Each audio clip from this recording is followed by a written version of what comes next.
of the Waukegan Public School Board of Education, July 11th, 2023. Special meeting. If I can have a... Oh, Jasmine, no, it's okay. We'll wait. You sure?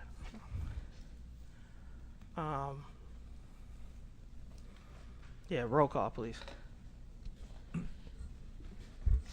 Miss Adrienne Gonzalez. Mr. Rick Riddle. Present.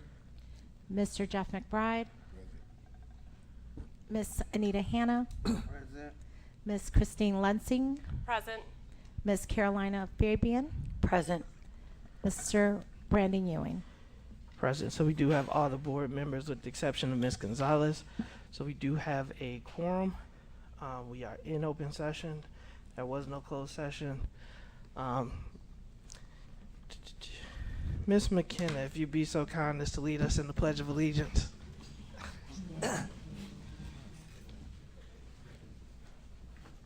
Oh, you can do it for your seat. You just started. I pledge allegiance To the flag of the United States of America and to the republic for which it stands, one nation, under God, indivisible, with liberty and justice for all.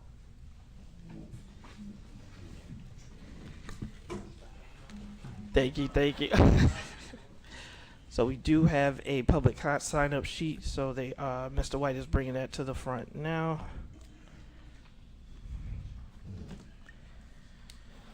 When I call your name, I'll call a few names. Please come up to the front of the podium. We ask that you refrain from mentioning student and staff member names in your remarks. If you need translation services will be provided to you, and you will receive an additional 3 minutes for a total of 6 minutes to allow for translation. We want to remind all the speakers of civility, and we do ask that you remain at the podium. First name is Chester, second name Ray Vukovic, third name is Rayon Edwards. Hello? But anyway, last week some of the board members were called racist. And did they get an apology from you all that called them racist? Because they said something about they don't understand what the person's saying. Like my person next door is a landscaper and he speaks broken English. So I have to ask his son sometimes to help me what he's saying. Same when I go to Highwood, they're Italians. You know, it's hard to understand them. So I'm wondering if you all gave them, your teammates an apology for calling them racist when you don't have any proof on it. Carly? Oh. But anyway, why do we have to go overseas to recruit teachers all the time? They come here, it's hard to speak English with them, and then our kids have a hard time learning from them because they don't understand what the teachers are saying. So we have 20-some colleges here in Illinois and Wisconsin. I was wondering why we don't recruit them. Oh man, it just, you know, you're getting all these foreigners in here and a lot of them can't talk English and our kids are failing. I mean, we're last in English, second last in math. So what are we gonna do about it? That's it. Thank you. Second name, Ray Vukovic. Good evening. I've got your agenda for tonight's meeting, and according to the agenda, it says that you had a closed session. Now, the notice that went out indicated to the public that there wasn't a closed session. So somewhere, somebody messed up on the agenda. So I think you need to have a revised agenda just to let people know that there indeed was no closed session. Tonight you have an item on your agenda, number 10. It's another settlement agreement, this time with an architectural firm. Going back to roughly Christmas, a little over 6 months, we're now, this district has paid out close to $500,000 in settlement agreements. I've heard many times that you all have two employees, that being the superintendent and the board attorney, and you get the information from them and you make a decision. Well, it appears you're getting some questionable information if we're having this many settlements come through and being settled. This one was $60,000. 2 weeks ago, it was $400,000. That's some real money that can be used to help educate the kids. I just wish that we could get stuff out of your legal department. I've communicated with the board president. Once again, FOIAs, it's really disheartening when you go back, no matter who's sitting in that spot. And I know you're the assistant here, but waiting for a FOIA, was told by the interim FOIA officer that I would have it on the 19th of June. It's now the 11th of July, and the attorney indicated that she's on vacation and that she was the one who told the FOIA officer it'd be ready by the 19th, but something else came up. I mean, if that's the way you deal with FOIAs, which are a legal item, no wonder why you have legal settlements out here that you're paying for $60,000 and $400,000. You got 2 employees, you need to manage them. Thank you. Third name is Rayon Edwards.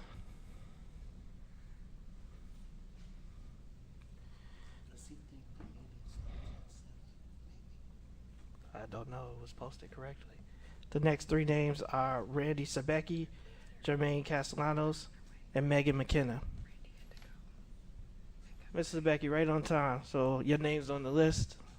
Actually, if you want to grab a seat, Rayon, your name was first.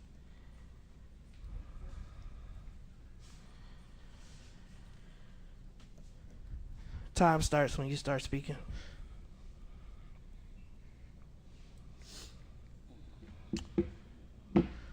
Disappointed tonight, y'all, for the last board meeting and the information that was put out. I thought we were supposed to be trying to bring everybody together. That's not what we did. We put some information out, and we took a woman's word, and I'm noticing a pattern here since that situation with Dr. Hillary, and I have to keep going back to that, because when that board member, Ms. Hannah, spoke out and started speaking out, I watched the behavior of Kathy Vanderbrock. I watched the superintendent's behavior, started seeing people attacked. Even myself, my background was passed around and stuff. That was done. So Ms. Hannah spoke at the last board meeting about us going overseas, getting all these teachers. Ms. Lindsay spoke too. But we ain't talk about nobody but Ms. Hannah. Nobody but Ms. Hannah. So now what y'all done started is a beef on Facebook with the black and the brown community. But I remember a time, and I know the board president can remember too, at the last election that you and Ms. Gonzalez won, we was at Ann Taylor's campaign celebration. We had a board member and a staff of the district at the time in there. And that board member was Miss Lucy, and that staff member of the district was now the board member, Carolina Fabian. And I remember she was drunk, and she was belligerent. She was hollering, cursing all that at me. And I remember you and Mr. Rick Harris had to tell her, that's not how you address constituents, shareholders. But this information was passed to Julie Contreras. Now we got all of this in the newspaper, and I'm angry as hell. I am. I'm very angry. And I'm going to say a few things. No one responded to the Lindsay question about the district local recruiting efforts. Why are they? Exactly what are we doing to diversify staff and more African American educators? While certain names and accents were referenced, the larger question is, why must we go overseas for the group of 50 to 58 teachers? That is 86% teachers and not locally. Another concern is that the district in the past complained about our American-born educators not being culturally competent. The current recruiting practices of HR going overseas does not resolve but amplify that concern. The HR department is not diverse. What is the demographics of the department? Per a consulting contract about a district, it was reported in a public board meeting that the HR department cannot be trusted and incompetent. Let's talk about why are we voting on a proposal to mentor black boys, but we gave, 2 million.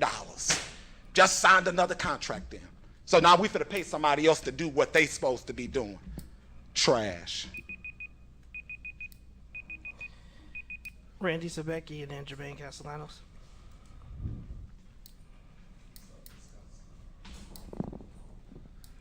Good evening, everyone. So I'm going to piggyback kind of off of Ray Ray, because that was an attack on Miss Hannah. Words were twisted. Just like when I was running for the school board, I was attacked. Ms. Contreras don't come to any of these meetings, but she gets all this information. Yeah, it's on YouTube and everything. But I was attacked with my record that I was falsely accused of, but y'all made sure that wasn't posted. Stuff that was dismissed. And I can sit here and say those words were twisted. We go out overseas and get all these teachers. We'd have plenty of our own teachers if they're treated right, compensated right. How many board meetings do we look at personnel? How many teachers leave our district? And the reasons given, concerns, concerns, concerns, concerns. Is that why we're bringing all these teachers in? Because they won't complain of the thing, we can do what we want in this district? Is that why? Because I was one of those parents, when those other two gentlemen came up to the podium, but audience time was over, we couldn't speak. I was one of those parents that brought up concerns. My son at Washington campus had a teacher from the Philippines that he could not understand. I went to open house last year. I couldn't even understand him. And there was nothing about his culture and that. He's a nice guy. But if our kids cannot understand them, then how are they getting a quality education? My son barely passed the first semester with a D. Barely passed. I brought it to the principal, assistant principal. You know what I was told as a parent? Well, the teacher, we talked to the teacher, he can write your student a notes. Because he can't understand them, he can write them notes. How is that a quality education? Second semester, they moved him out of that class, moved him into another class, which is also another diverse teacher, but my son could understand that teacher. My son passed that class with an A, top of the class, for the second semester. That's what quality education is. Just because, as you stated, Ms. Fabian, your daughter had one and didn't have no issues, there's a lot of people in our district that do have issues with language barriers and whatnot, and that's what Ms. Hannah was trying to say. That's what Ms. Lenzen was trying to say. It has nothing to do with race and everything else. We are a diverse community. Every race, all the way up. My own family, I have every race in my family. Black, white, Hispanic, Latino, everything. I come from a big family. And it's sad. We sit there and say we're trying to bring the board together, and then we attack other ones. That's the problem in this district. It's when we don't like something, then we personally attack people. Is that why the thing's not on the agenda tonight about the well, I forget what it was called. Board protocol? Yeah, but that was all not put on the agenda tonight.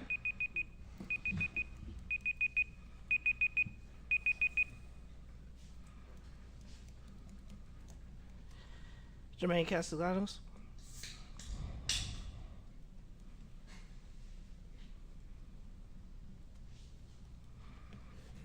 Hi, I'm coming from the Boys and Girls Club and wanted to just express our excitement and our appreciation for the partnership that we've had with the Waukegan Public School District this summer. We're currently serving 427 students at Abbott Middle School. We have our students that are attending there, and our students they're from Waukegan.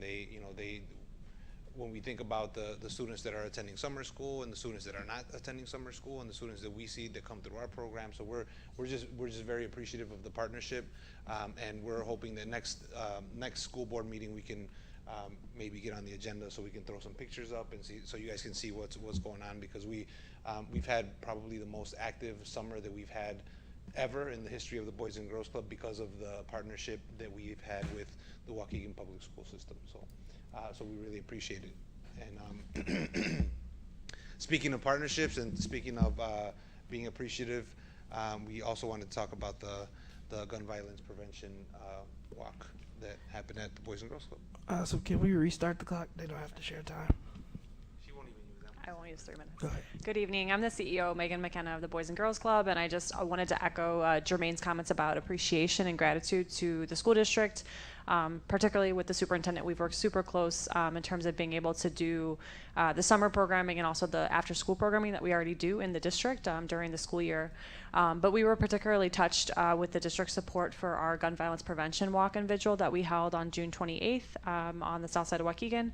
It's no secret to anybody in this room that gun violence is a really significant issue in our community, and that everybody, no matter where you live in Waukegan, no matter who you are, you're impacted by it.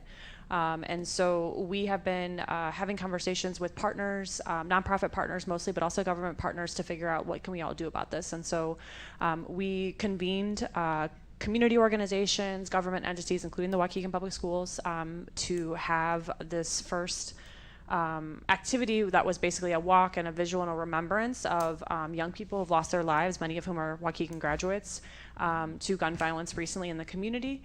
And we were just, like I said, blown away by the support of the community, but particularly with the Waukegan Public Schools and under leadership of Ms. Placencia and President Ewing, and to see other board members out there. It was really wonderful to see that show of solidarity from the school district, and to see your commitment to preventing gun violence among young people and other people in our community. And we're hoping to continue the conversation. This was more of a show of unity, I think, in the community in terms of us all really just, being tired of having to deal with the impacts of gun violence and how it's impacting families, young people, and just even the little kids in our community who don't feel safe. And so we are going to continue the conversations. We'll certainly keep everybody in the loop at the district, but really just wanted to reiterate that gratitude and appreciation for your leadership, for your show of support and solidarity, and for everything that you do every day to keep our kids safe. So thank you.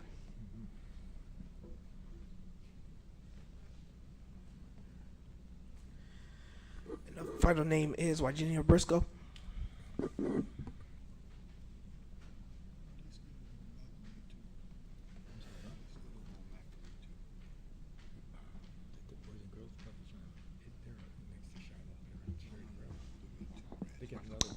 Good evening. About 4 years ago, I think maybe it was, I came to the board, and I came as a representative for a coalition that I had started called We See, Women in Power to Educate the Community. And our focus was, and still is, specifically what's happening with African Americans here in the district. I know that at the time after I did the presentation, I had all these houses, but I had a house that was on fire, and that house that was on fire represented what was happening with our black students, our African American males specifically. And Rick Riddle, you were here at the time, and you had asked specifically, what could we do? And at the time I had said, well, no, because we had just started collaborating with the administration here. So I wanted to give us time to kind of see what was going to happen with the district. That was 4 years ago. Tonight, there's a presentation that's going to be made as far as what's happening with African American males. We have now lost 4 years. I should have said at that time, and some of my members said, you missed an opportunity. You should have said at that point, you should have told the board, they should have held this district accountable at that time to do something as far as what's happening with our African American males, and I missed that opportunity. Now tonight, there's a presentation that's going to be made. I don't believe that that presentation should be made tonight because it should be a part of student achievement. It doesn't give anyone like me who have been fighting day in and day out, substituting in this school, coming to this podium, speaking on behalf of our African American males, and now I have 3 minutes to speak. I don't think that that presentation should be made tonight without giving the community the opportunity to say something, to voice our concerns about what's being put forth. When I looked at it, I just looked at it the other night, and I had an hour. It doesn't take long to look at. It's 63 pages. My God, thank God I can understand what I'm looking at. We're only talking about 1,000 black males in this whole community, in this whole district. And to see the proposal that's putting forth, I'm glad that something's finally being put forth, but I believe that as a community, we should also be given the opportunity to speak about what's being put forth. Because at this point, when I look at it, I have concerns. And so at what point are my concerns going to be addressed and talked about? I have been coming here meeting after meeting, going to the schools, bringing back feedback that I'm receiving from the community, from parents. And I don't feel like I'm being given the opportunity to say anything. So I am going to listen to it tonight. I'm not sure what the board is going to do with it tonight. Hopefully it's not something that you're voting on. Hopefully it's something that you're just listening to, because as a community member, I believe that I should be given the opportunity to voice my concern about it. Thank you. Thank you, Ms. Briscoe. This concludes our public comment. We appreciate everybody who came out and spoke. First up, we have purchases and contracts. So we have item 7A, which is the network equipment and services for 214 Washington. It is the recommendation of the administration that the Board of Education authorizes the superintendent or her designee to approve the purchase of network equipment for the 214 Washington building.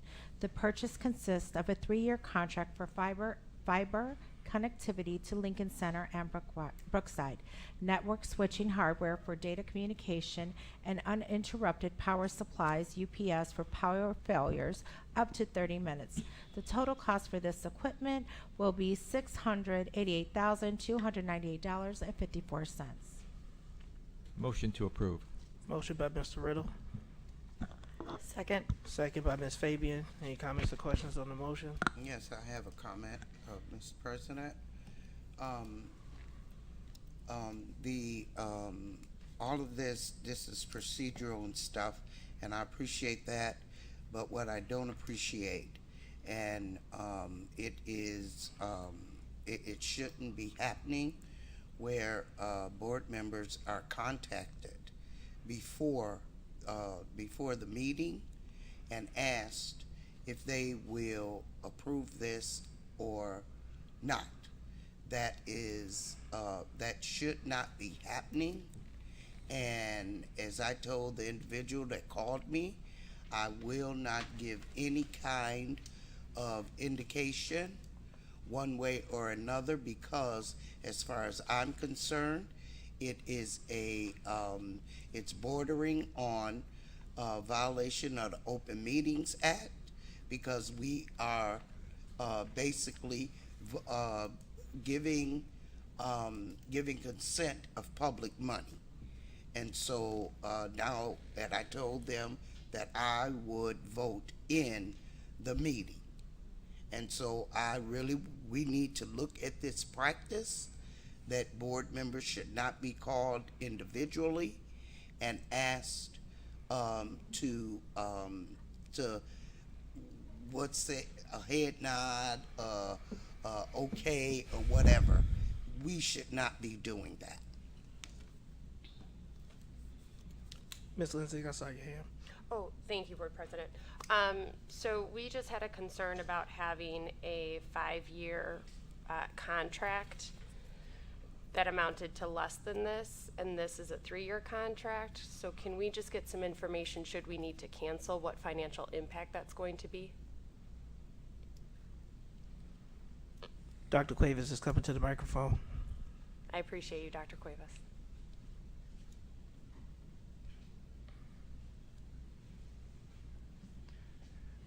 Good evening, Board President, Superintendent, Board members, community members, and colleagues. The fiber contract is for 3 years, and basically we also have Jeff Weber. He's the representative from Crown Castle, which is the company that will support the fiber installation for the district.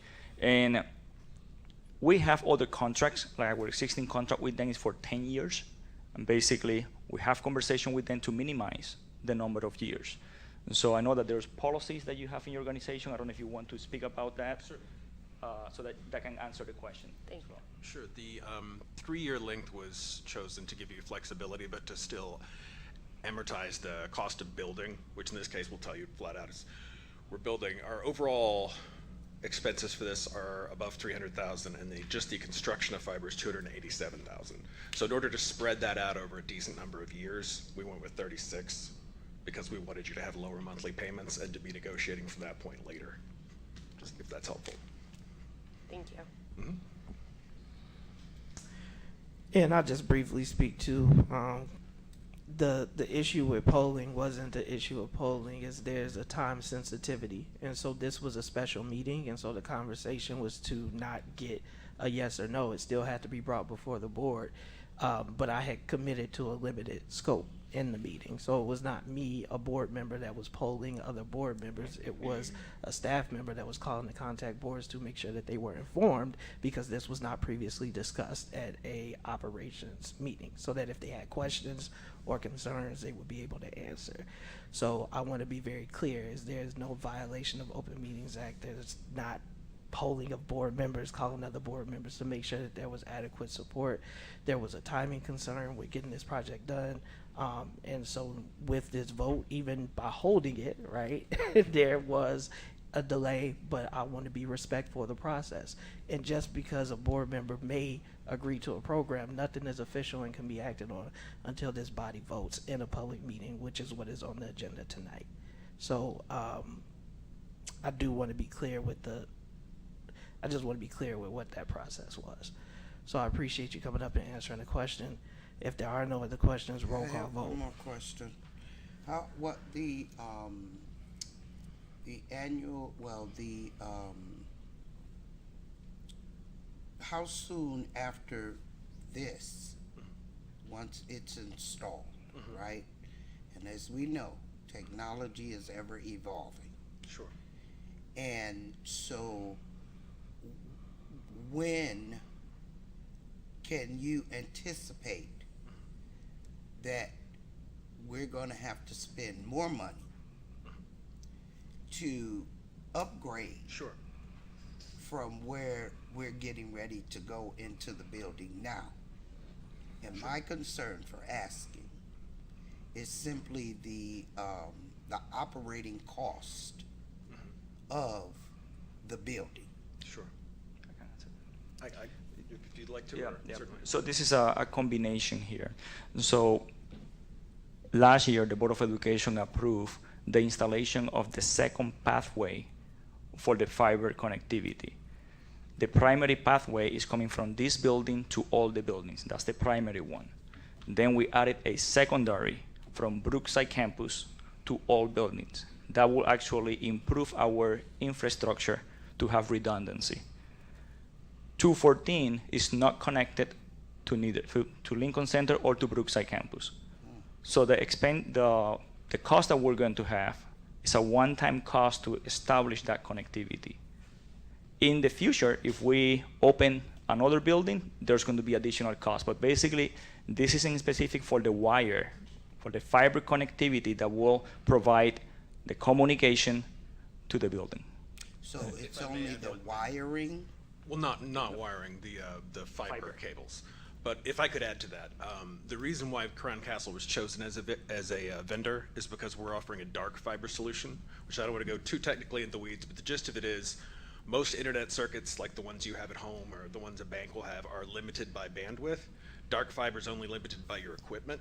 So nothing is truly infinite, but at this point it is many, many, many times what you could possibly use offered to you at a lower price, and therefore is as future-proof as you can get at this point for this, if that makes sense. Wow. Okay. So rather than sharing capacity on a community network, as we do with our own home internet circuits or small businesses do, you literally own lines of fiber between the schools and can do with them as you wish. Well, not loan. Oh, you lease, but they're entirely yours. So, if that makes sense. Yes. Board President? Go ahead, Mr. Riddle. Yeah, so that's the question I Sure. actually had was, you're actually stringing wire from one building Fiber optic to cable. It's actually glass. It's glass, fiber Yeah. optic cable. It's actually, we're actually stringing it. It's not Yeah, like we're you have tapping into quite a bit from Verizon's us already. cable or All of something. your other schools are connected. Actually, I'm going to grab Max. if you don't mind. Wow, I So didn't this realize is the that. second So pathway that we did, and Yeah. actually with the connection of 214, we're going to complete that project. Wow, wow. Okay. Now, if you'll see, the red is what we're building, and then this shows you the two. We call them laterals. That's the thing you have to build. If you could share, I only brought 3. Sorry. It's my first school board meeting. Well, welcome.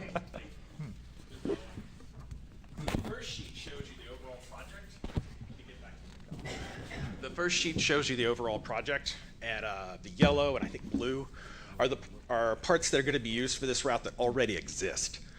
Overall, 6.7 miles of fiber will be used for the route, but we're only building 0.9 because we're your existing vendor and we're going to reuse other parts. The first lateral we're building is about 1,150 feet long. It will cross one road and 3 intersections. And the next one is 3,500 feet long, and it will cross 7 intersections. So that is the reason why we had a time crunch, because after a certain point, in order to move those kinds of trucks, to dig up the ground, to put things back, you just need a certain amount of time. And permits. And permits. Yeah, that was Dr. Cuevas. You're in Yes. my brain. And so, none of the dark fibers and all that stuff wouldn't be eligible for E-rate? For this building, no, Ugh. because we do not have students in this building. There is some possibility that we can explore that after the end of the first year, and we'd be happy to help you. Yeah. Crown Castle is the E-rate. United States, I think, 6th largest recipient of E-rate funds. Right. So we do quite a bit of this. Right. I look forward to that, Dr. Cuevas. Yep. And we're working very close actually with our E-rate consultant, that we're always looking to see if there's any cost that we can use or funds that we can use for E-rate for areas that are not covered. But unfortunately, at this moment, for this building, E-rate would not cover this initiative. Wow, that's too bad. Roll call vote. Mr. McBride? Yes. Ms. Fabian? Yes. Ms. Gonzalez? Mr. Riddle? Yes. Ms. Hannah? No. Ms. Lindsay? Yes, and the reason I'm voting yes is because the district is full steam ahead with the wraparound center, and it is nice to see that if we've had a long-standing, productive relationship, that we're honoring those contracts. President Ewing? Yes, item approved, motion carries. Thank you. Item 7B, renewal of Amplify Education Thank you, reading everyone. assessments for 23-24 school year. It is the recommendation of the administration that the Board of Education authorize the superintendent or her designee to approve the renewal of Amplify Education Reading Assessment for 23-24 school year in the amount of $79,120. Motion to approve. Motion by Mr. Riddle, Second. second by Ms. Hannah. Any comments or questions on the motion? I have a question. In the attachment, it has information regarding the PSAT and the College Board suite. Is that a part of this approval? Because it's TBD on there, and the only figure matching the one on there is the first slide for Amplify. Good evening. No, it's not. So this was an item that was presented at Student Achievement June 20th, and we accidentally forgot to put it on the consent agenda during the June 27th meeting. So the 3 slides that you see there, Dr. Brown had 3 different assessments that he was presenting at Student Achievement that evening. So there's 3 slides for each one of those assessment pieces.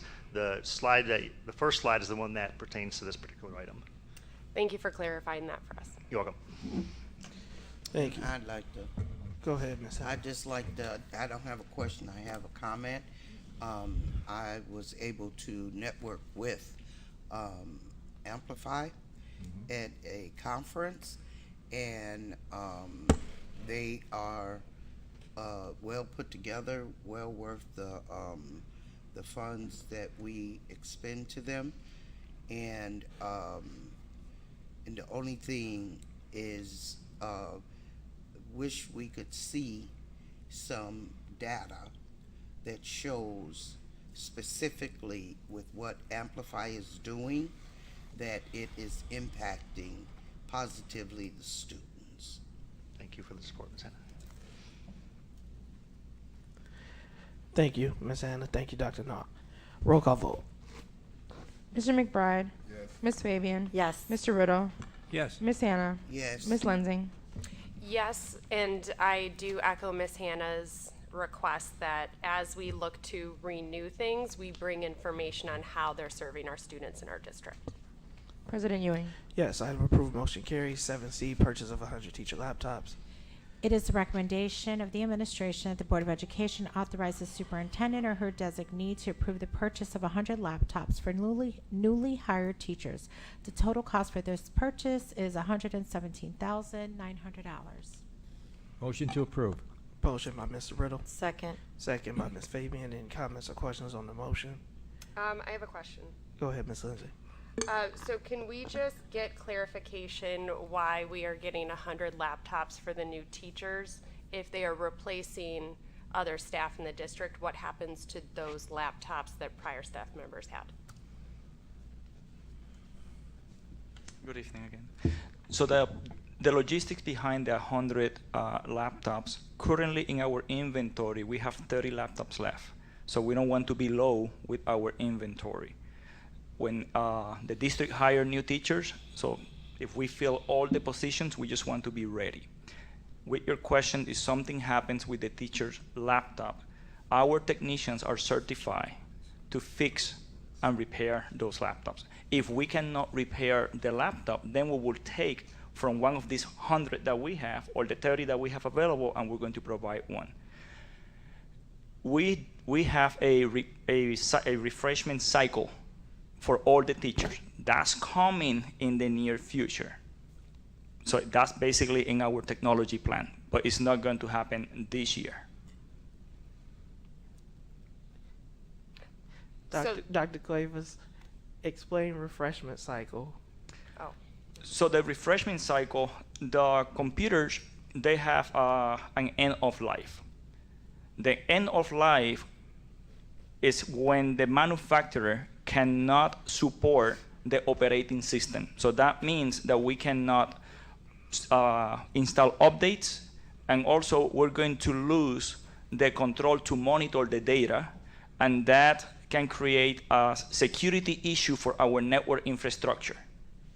And that's why we must upgrade those devices when the operating system is no longer supported by the manufacturer. And I just wanted to be for the board and for the community members that sometimes we use language and in a bank, right? I understand in the system in which we all have laptops that is something pretty much we're on a 2 to 2.5 year rotation. And so what that means, and I know we have some that are older than that. So when you guys get that bill, right, and when it comes forward before the board, it's what we talk about with an ongoing cost. It's not a computer that you buy and you keep until it dies after 5 or 6 or 7 or 8 years.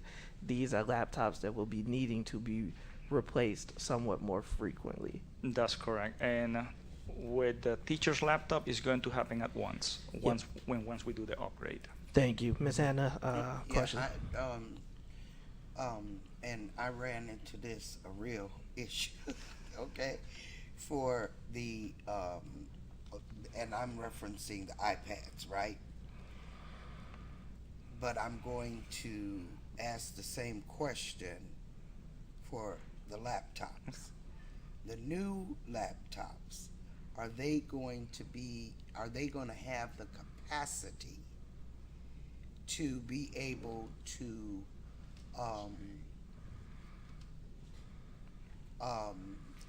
do all the things? And that's not, no. Storage? Yes, the storage capacity.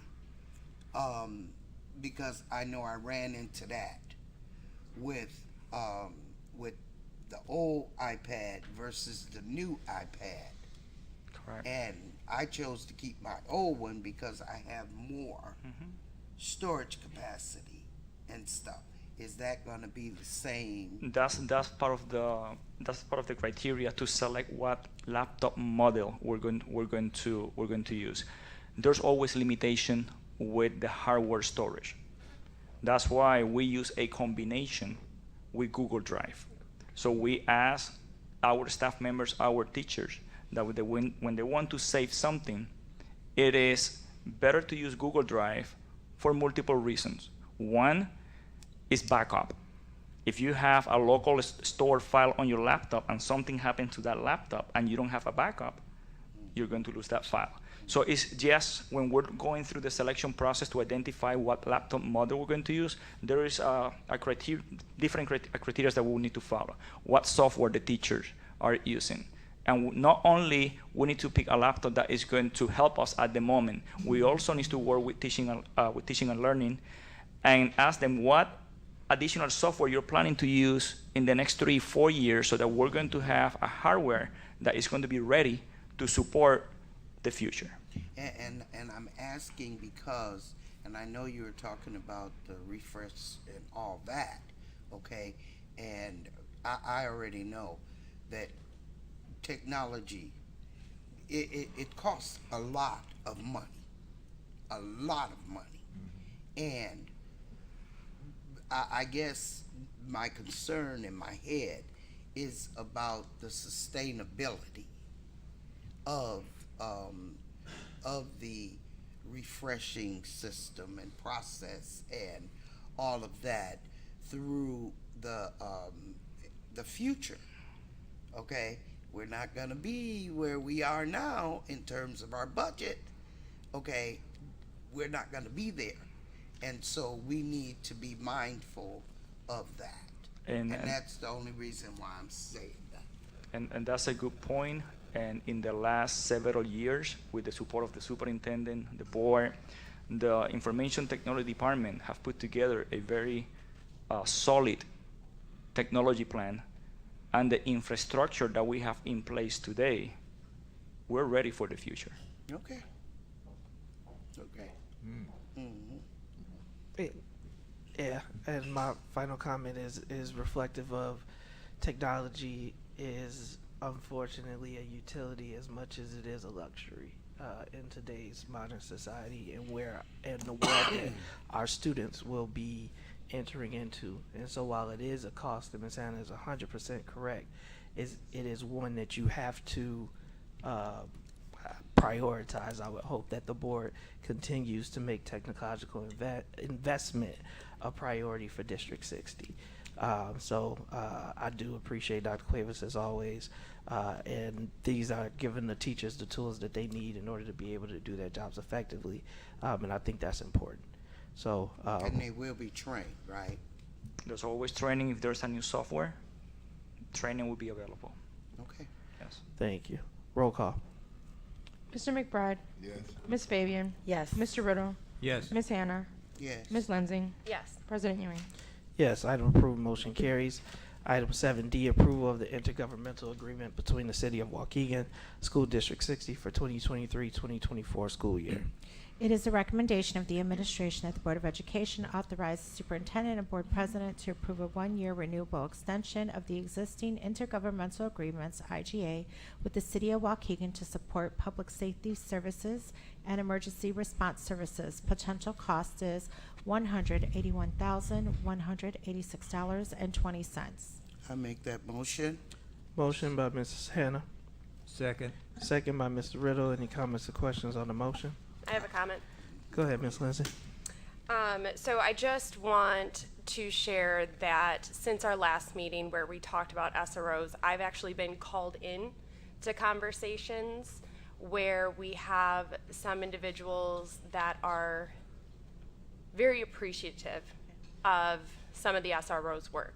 They shared with me some things where our SROs are looking out for the kids, where they are making sure they have food, getting some haircuts, and these are traits that I would align with Officer Mike Jones. I've also had call-in conversations where individuals are expressing, even the same SRO, cursing at students in the hallways. So I will be voting yes because it is a one-year term.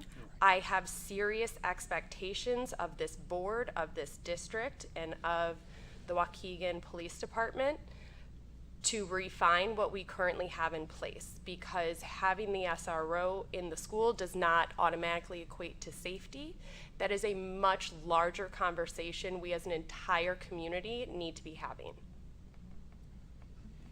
Thank you, Ms. Lindsay. Any other comments or questions related to this item? I'm glad that it was reconsidered instead of a multi-year contract to go to the one-year contract, and so I will be supporting this.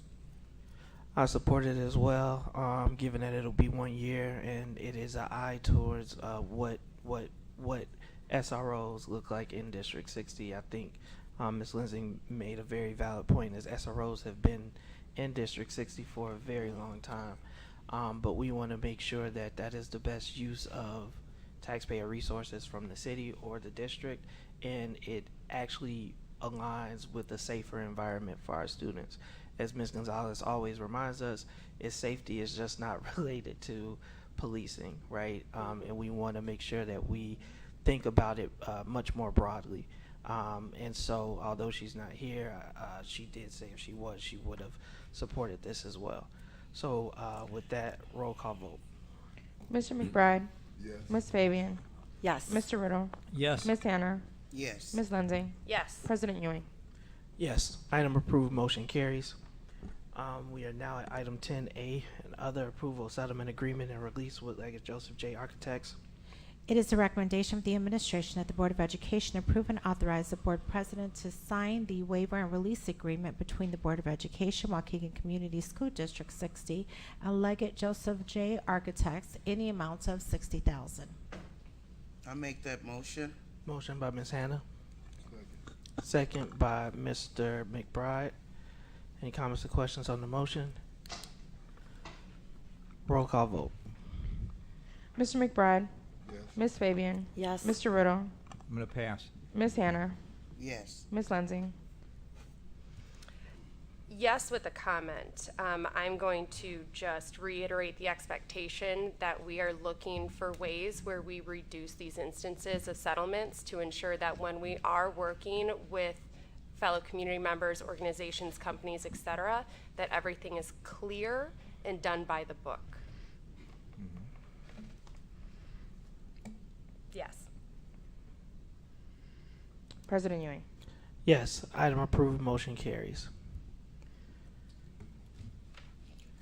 Mr. Leggett, is it? Could I take a minute of your time?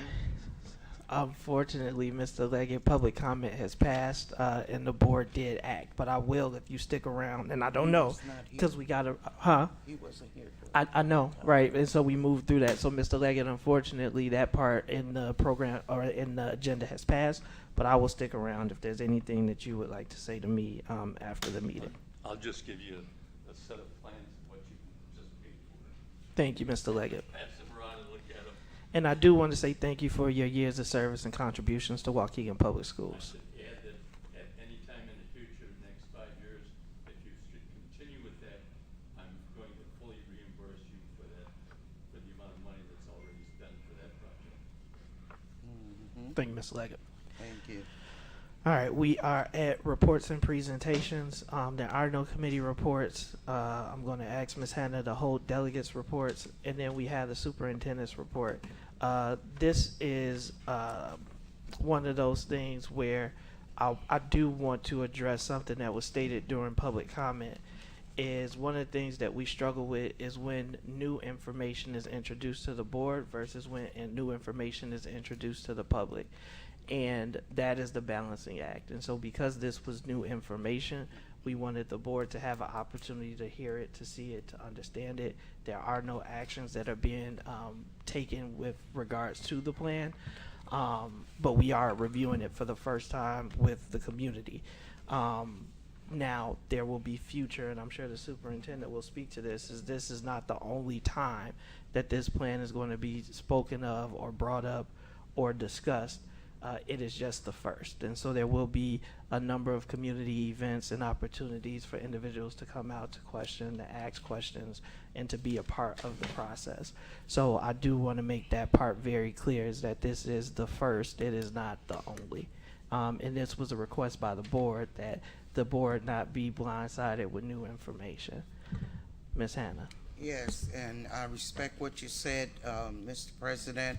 However, in all of our conferences and in ISB and all of that, that new information or presentations are not supposed to be made during a board business meeting, and that they should all be done in committee meetings.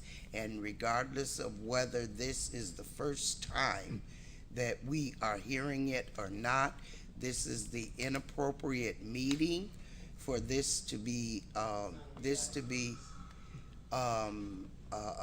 presented, and it actually should be put on the student achievement meeting for the 25th. So there, It's okay. there's no student achievement meeting the 25th. This was supposed to be presented at the last board meeting, but because time did not allow, we literally had this meeting just to get this presentation. The board was made aware and had ample opportunity if there was a request to let me know that they wanted to hold it over and have it presented in a different format. Unfortunately, Today? I called you. Yes, sir. So you called me today, Yeah. but I want to be clear with the community is because I made very clear what was happening. Is this was supposed to be at our last board meeting. We did not do it at the last board meeting because it's a 60-page important document. We at that time stated that we would be carrying over the superintendent report. The board had the report as asked for and delivered by the board president. So I just want to go as when, and the reason I'm being as transparent and open with this process is because I'm accused of not doing things or doing things or hiding things. And when there is a difference of opinion, I want to be clear with what my intent was, even if it other people disagree. So if the board would have liked to hold this over for student achievement and operations, I did not know that. The superintendent is prepared to present. I'm prepared to receive it. I think it's important. And as I mentioned, this is not the only time. And I won't even state the other piece, but when we state things as factual, some boards don't actually have committee meetings, right? We do, though. Right, but We then when can't- you say we that can't all compare. boards do or that's the only way that you have presentations, I just want to be clear is that it is we design what that looks like. And so not all boards have committees, so I'm going to ask that we allow the superintendent to present the report unless there's a majority of board members that would like us to hold the report over. Can I ask a point of clarification? Yes, ma'am. So just to verify, are we adding this to the next scheduled student achievement meeting to engage the community based on what they heard from the report this evening? There was not a plan to do it at the next student achievement meeting, which is not until It's August, right? And Right. so there were between now and even our first meeting in August, opportunities that the superintendent was presenting for the community members to come out and hear the plan. So if we want to, my suggestion would not be to wait to a student achievement meeting to engage with the community. There are other ways that we can engage by providing a number of opportunities to review the plan, to come out and hear the plan, to ask questions about the plan. I liken it to when we did the student support plan about a year ago, where they had multiple events at different times throughout the districts, which allowed parents, multiple community members, multiple opportunities to come out and engage, not just a Tuesday night at a board meeting, which we know are not necessarily the most well attended. Okay, so what I'm hearing is we're going to have a set number of dates that Ms. Briscoe is definitely going to be made aware of, where those interested in engaging in conversation regarding this topic will have plenty of opportunities that are varied. Yes, I don't want to speak for the superintendent, but because the question was to me, yes, that is the commitment. Mr. McBride. If we all looked at this, it's self-explanatory. All this, everything I read, it's involving the community. Everything that I read is involving the entire community. We just had someone come to the podium respectfully, Mr. McBride, that says she was not engaged in this conversation. So it's our responsibility as a board, when a constituent says, I'm not being heard, to engage them in that conversation. And one person not being engaged is not an isolated event. This is the start for everybody. Yes, and I am just making sure that after we have this presentation, we are committing as a board to ensure that the superintendent offers opportunities to re-engage the community if they weren't previously, and to ensure. But the I understand, but we need to make sure that it is very clear. She's a stakeholder. It says include all stakeholders, not just her, all stakeholders. Ms. Briscoe, were you aware of the conversations or opportunities that were involved in this presentation tonight? And I think this is part of the issue, right? And I don't want to speak to it, but what I will say is this was under executive content, right? And so part of the confusion is because this was not made public. right? The board had an opportunity, which was a part of the request, is that if the superintendent was introducing new information, it be made to the board so that when we are getting to this boardroom, we've had time to digest it and ask questions, versus a lot of times there's confusion because it's the first time we're even seeing the presentation. So that presentation was then given out, which is fine, right? I'm not negating that, but it was given, and that's where some of the confusion is, right? I think had we had allowed the presentation to happen, had allowed the board to even ask questions to provide greater clarity, there would be a better understanding as to a PowerPoint with a lot of words but no context, which has created the point that's making is Ms. Briscoe wasn't involved in the conversations because it was an internal conversation that is now turning out to the community. So Mr. McBride, the outside of the board and those that put the plan together, I don't know how many people have actually seen it. And again, Ms. Briscoe had it and she had some concerns. And so what we are saying is that there will be an opportunity for the community to get their concerns addressed, ask any questions. It's because this can't be the first time. This is an important topic. It is a critical topic to our district. It was one of the superintendent's goals, so it is a priority. And so this is not a one and done conversation. And so with that, I'm going to ask if we can get the presentation up, and then superintendent and your team, I'm going to ask if you all can take us through it. Thank you, President Ewing. So I'm going to deliver this presentation along with two of my colleagues, Dr. Nault and Ms. Tasia Fields.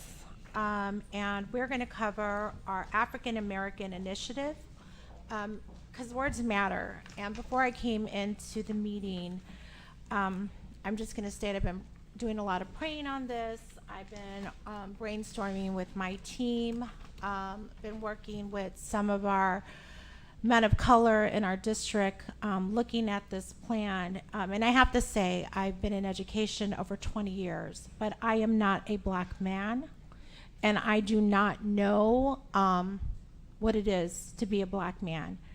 I do have a son, and I struggle to understand him at times. And so I'm saying this from a place of vulnerability, transparency,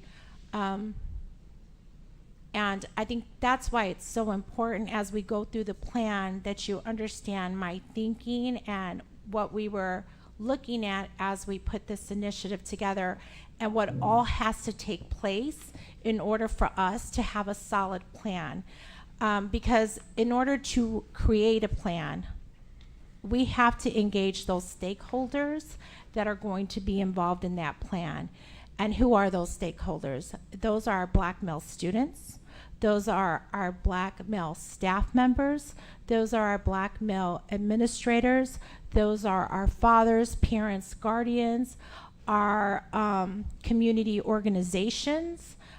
So we cannot come out with this plan to say, hey, this is what you need and this is what we're going to do for you. It's, for me, if someone could have created this plan, we would have closed the achievement gap and opportunity gap in this nation a year, 2 years, 3 years ago. So I'm going to walk you through some of our best thinking on why we know this is important. And you're absolutely right, Ms. Briscoe, when you came here 4 years ago. But we're going to talk about how we get there, when we get there, and who we're going to engage in order to ensure that our black male students in District 60 are successful, they're supported, they're included, and they see themselves in the curriculum and have a chance at the community at large and the global society at large, that we don't even know the jobs that are going to be present. We're not even ready for the jobs that will be in demand for when they graduate high school. So let me walk through this a little bit, and as I said, I'm going to have some of my colleagues help me with this. I'm just going to lay out the agenda, and I'm not going to read to you because this is a very long presentation, but we're going to just cover the background and research. We're going to cover the supporting data, because we really think it's important to understand what are national trends and what are the trends in District 60. Of course, you know, this was one of my goals that the Board of Education had adopted from this previous school year, in which I was to visit with school-based leadership and discuss how are we supporting our black male students within their schools, what supports, what resources they need, how are they looking at the data, really looking at their theory of action on how they're going to move the academic needle on this student group. And then we're going to talk about that piece, Ms. Briscoe, on the community engagement, right? So no, this is not the first time you will hear this and see this. And it may not be completely baked out, because after we do the interviews and we engage in the community, and I see Mr. McIntyre in the back, and I even see one of our parents and a student, and you know, a lot of this may shift, right? Because once we talk to who we are, to our stakeholders and who we're engaging, that platform may completely look a bit different. And then we're gonna look at what are some indicators for success. Because for us to walk away at this point and not say, hey, listen, this is where we're gonna put the academic needle, and this is what our expectation is, and this is what we're shooting for, to me would be negligent on our part, and would be once more just pushing back another year. And I'm not trying to push back another year, I'm really trying to push forward and lean into it intentionally. And then we are going to look at a timeline and a draft budget. And the draft budget does come from some of the conversation that we've had here as a board, as that we draft budgets to support a number of initiatives, but we never see a draft budget specifically for this initiative. And I've heard this from Mr. McBride, I've heard this from Ms. Hannah voice this. And so we really wanted to be intentional in saying, this is what we're doing, this is the money that's going for this initiative. So now we're going to go to the background and research. And in this, you see our mission, in which we state that we're preparing students for tomorrow, and it's our top priority. I'll let you go ahead and read that. And this is in our strategic plan. And then we're going to go to our core values. And I think it's this: we believe that all children can learn. And if we say that we believe all children can learn, then we need to meet them where they are and ensure that they are learning in an environment that's conducive for them to excel. And then we'll go into the superintendent goal. If you've never seen that goal, this was a goal that was set by the Board of Education. And I'll just let you read that, in which it talks about me meeting with building leadership to create a cohesive black male student achievement plan. And at this point, I'm going to turn it over to Tasia, who's going to talk about some of the work that she's been doing within her department and an equity assessment that she did within the district. Good afternoon, everyone. My name is Tasia Fields, and I'm the Director of Equity and Inclusion. So back in 2021, when the Department of Equity and Inclusion was established, one of the very first initiatives that we committed to was the equity audit. You all may remember there's that big report that came out. And what we did during that time is we gathered feedback through surveys and focus groups. I believe some of our community members here participated in that. And this study, it really identified a number of areas of concerns regarding the experiences and outcomes of our African American students. So I do want to lift up, although this is the beginning of us laying out an intentional plan, this is not the beginning of this work. I hope that you as a community feel affirmed and supported. We hear you, and that's what we're saying in being intentional about putting this plan together. So with this, some of the things that we want to come out of this specific achievement plan is obviously reducing the achievement gap, right? We want to make sure that our African American students are performing at grade level in comparison to their peers. We want to increase our graduation rate for our African American males. We want to make sure that we are increasing our recruitment efforts and retaining diverse teacher populations and providing supports to our schools so that we can have inclusive environments where our African American students can thrive. And we also want to establish an equity dashboard to assist with regular monitoring of the supports and the trends among our African American students. Next slide. And so like I said before, although this is the beginning of us being intentional about this work, this is not the first time we're looking at this. So what you see here is a list of a number of initiatives and work that has been ongoing when it comes to supporting our African American students. So our curriculum mapping, our middle school redesign, our high school transformation, the establishment of using SMARTY goals, that means us being equitable and inclusive in our practices. All of this will improve outcomes for our African American students. Our school improvement plan, that review process, I've worked very diligently with our administrators in making sure we're being intentional in the supports we put in place for our African American students. In addition to site-based budgeting, I know that's not something we think about often, but that is something that is going to improve outcomes for our various student groups. And so something that you have heard us say before, I mean, I believe since we started, that we're building the instructional core. If we have a strong core, we'll have strong academics and we'll have better student achievement, right? And when we look at equity, that's just not enough. That's just not enough for all students. And we know that. And we know pre-pandemic, during the pandemic, and post-pandemic, our most marginalized student group was hit the hardest during this time. And so you're absolutely right. Coming out 4 years later, we know that this group needs more support than ever, even prior to the pandemic. So as a result, what are we going to do? We're going to ensure that we're streamlining resources to provide more intentional services and resources. So we're just not looking at students as a whole student group. We're looking at specific students. So what is going on with Malachi? What is going on with John? Creating databases to track individual student performance at specific schools. And as we get into this, you'll see the breakdown of how we're looking at this.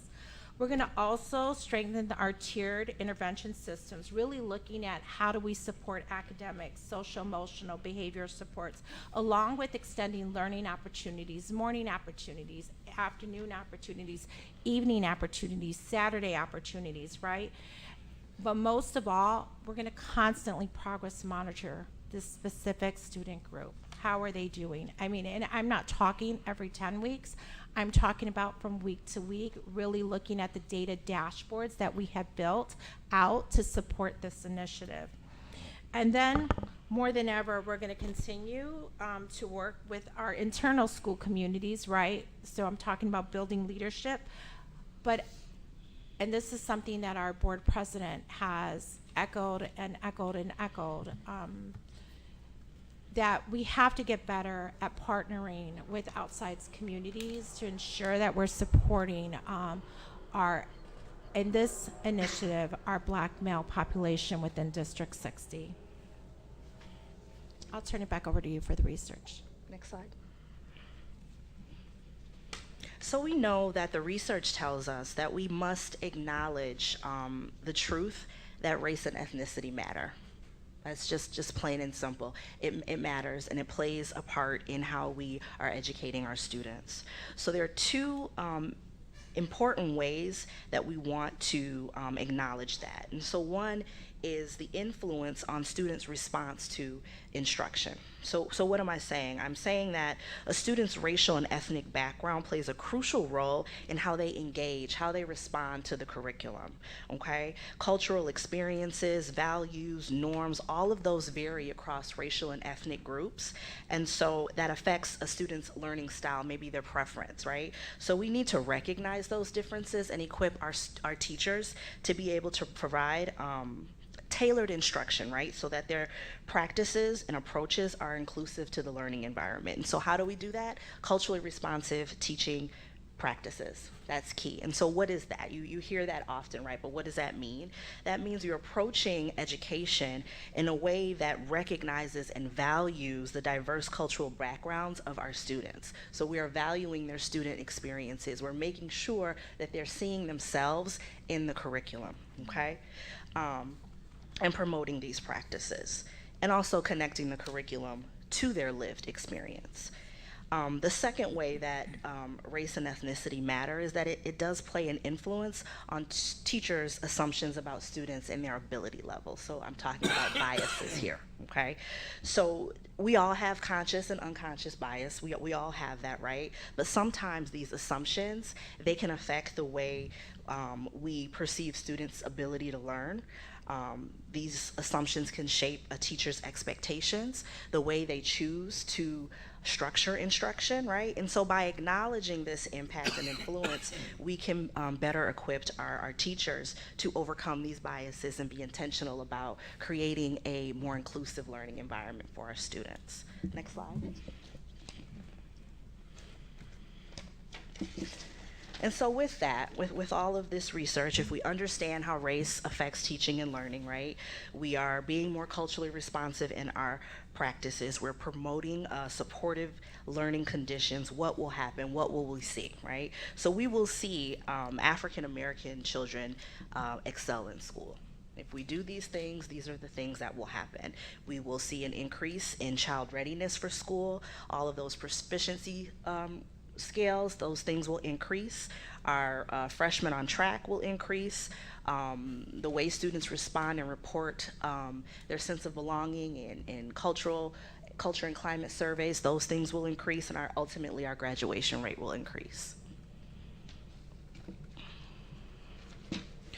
So the next set of slides we're going to look at is all about national norms. You can go to the next slide. And again, this should be affirming to some of the concerns that we see here. Now, this is not okay. This is not good data at all, and we acknowledge that, but we need to be informed about it. And so we want to speak to a little bit what's happening at a national scale, which is very on trend with what we see here in Waukegan. So you'll see in this next set of slides, we'll see that the achievement gap continues to persist among African American students performing lower academically in comparison to other rates. We will see a disproportionate rate in African American students when it comes to discipline, and we will also see a lower graduation rate among African American students. Next slide. So when you look at this slide here, you see a number of graphs, and these graphs just simply speak to the gap in achievement between Black and white students. This is something that remains nationally. Next slide. And then in this slide, you will see that Black students are far more likely to be suspended, expelled, and arrested than their white peers, even when accused of similar behavior. So this is a trend nationally that we see. Next slide. And then we look at the norms in graduation data. So nationally, Black students have a lower on-time graduation rates, while their dropout rates are higher than other student groups. So this is all a problem nationally.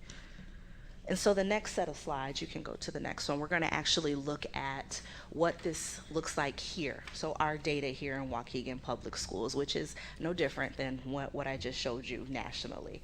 But again, in order to know and better understand what we need to do, we need to really understand where we are. Thank you. Good evening, everyone. Jason North, Associate Superintendent. So as Tasia mentioned, the next several slides are going to be just some local data. So data that we see here in Waukegan, and you will see similar trends to what you see nationally as you see here in Waukegan, which again affirms the work that we're trying to do. This first slide really just represents our African American enrollment historically in the district. So you can look at the last 5 years, and you can see not only at the state level, but also here in Waukegan, the number of African American students in our district is declining over time. So that's something that we just wanted to be cognizant of as we move forward with the plan. Next slide. This slide represents enrollment data broken down by demographic. So of the enrollment, current enrollment that we have in Waukegan, this slide represents the demographic data. So the center bar there that you see circled, that may be difficult to see where you're sitting, but the center bar there represents our African American students. We have approximately 2,057 African American students in the district as of 22-23. Next slide.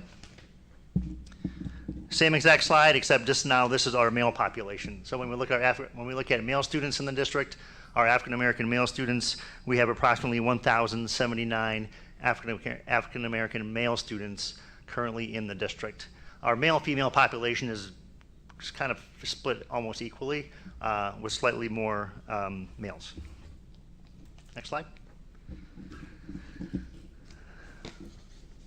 This is a breakdown of the number of African American males that we have across the district by grade level. So you can start at the top with our pre-K students, kindergarten, all the way through high school. Gives you a sense, again, of the number of students that we have in each grade band in Waukegan Public Schools. Again, a lot of just information is just historical, kind of setting the context so people have an understanding of where we are as a district. Next slide, please. The next two slides are going to show you the, moving from left to right, the number of students enrolled in each school in the district, the percentage of those students that are African American, and the percentage of those students that are African American males. All right, so it's broken down by school. Again, number of percentage of students that, total enrollment, percentage of students that are African American, and then the number of African American male students in each school. And this slide represents our elementary schools. Jason, can I jump in? Yes. I also think this is really important, and this was an eye-opener for me because as I was visiting schools and really like breaking down the data of how many African American males are at each school, some of us may have a perception that Carmen Buckner has a larger African American male population, but when you look at it, it would be like Glenwood or even Little Fort, right? So where are our African American males located, and at what schools, and in which communities, right? What's school communities? And this was really eye-opening for me because I will say that I was even drawing my own perceptions till I was really diving into the data and having those conversations at the school level. Thank you. Good point. I'm gonna ask you to write it down, unless it's a clarifying question. It's a clarifying Okay, go ahead. And this goes to what Superintendent was saying. Now Can you use the microphone, Ms. Hannah? What I'm asking in terms of the count of the students, and Clearview and Glenwood, Little Fort, McCall, and Oakdale, are those students bused into those schools? Did you by any chance look at that? So I'm sure there is some busing taking place. What percentage of the busing? No, I couldn't answer for that for you right now. But we, as you know, Ms. Hannah, we do work off a community school, schools, right? Neighborhood right, schools. neighborhood schools. So majority of schools do go to school in the community that they live in or the area that dictates that they go to Little Fort, etc. But that is a good point that we could look at to see how many are being bused. What I do know is that previously, because Lyon was termed a magnet school, many of our African American students that lived in that community would be bused over to Clearview or would, bypass Washington. We did identify those lines, and we stopped that busing practice as a board probably, I want to say maybe 5 to 6 years ago, right? So those are some of the equity pieces that we had been working on to ensure that our students did have access to the schools in their neighborhoods. Thank you. Good question, Ms. Hannah. The next slide is the same exact information just for our middle schools and our high schools. So you can see again, once again, the total enrollment in each school, and then the breakdown of the percentage of African American students, percentage of African American males, the counts, et cetera, for our middle schools and our high schools. Next slide. Go back for me. Yep. I'm not going to insert or interject. Go forward one, Mr. White.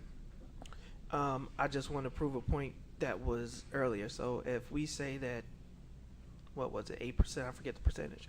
But only 13% students are African American in District 60. We look at Ombudsman, Ultimate Plus, and Row. Of the 47, 15 of them are black. 8 of them are black males. That's a 17%. So again, it shows the disparity when you look at the outplacement, and I just want to call that out. So people who Yes. don't know what ombudsman is, that's an alternative placement program. Thank you, Board Good- President. Good catch. Thank you, President Ewing. All right, the next slides are similar format, except these slides represent a number of African American students with IEPs and their enrollment in our schools. So again, you'll have the total enrollment on the far left, percentage of African American students that have an IEP within that school, and then the percentage of African American males that have an IEP in that school as well. We know that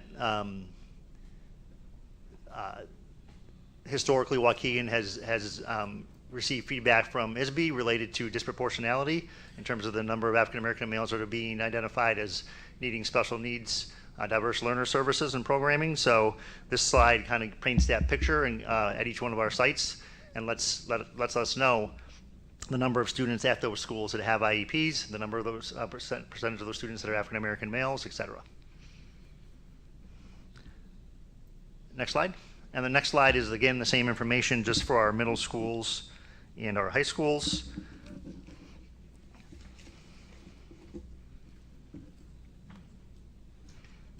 Next slide, please.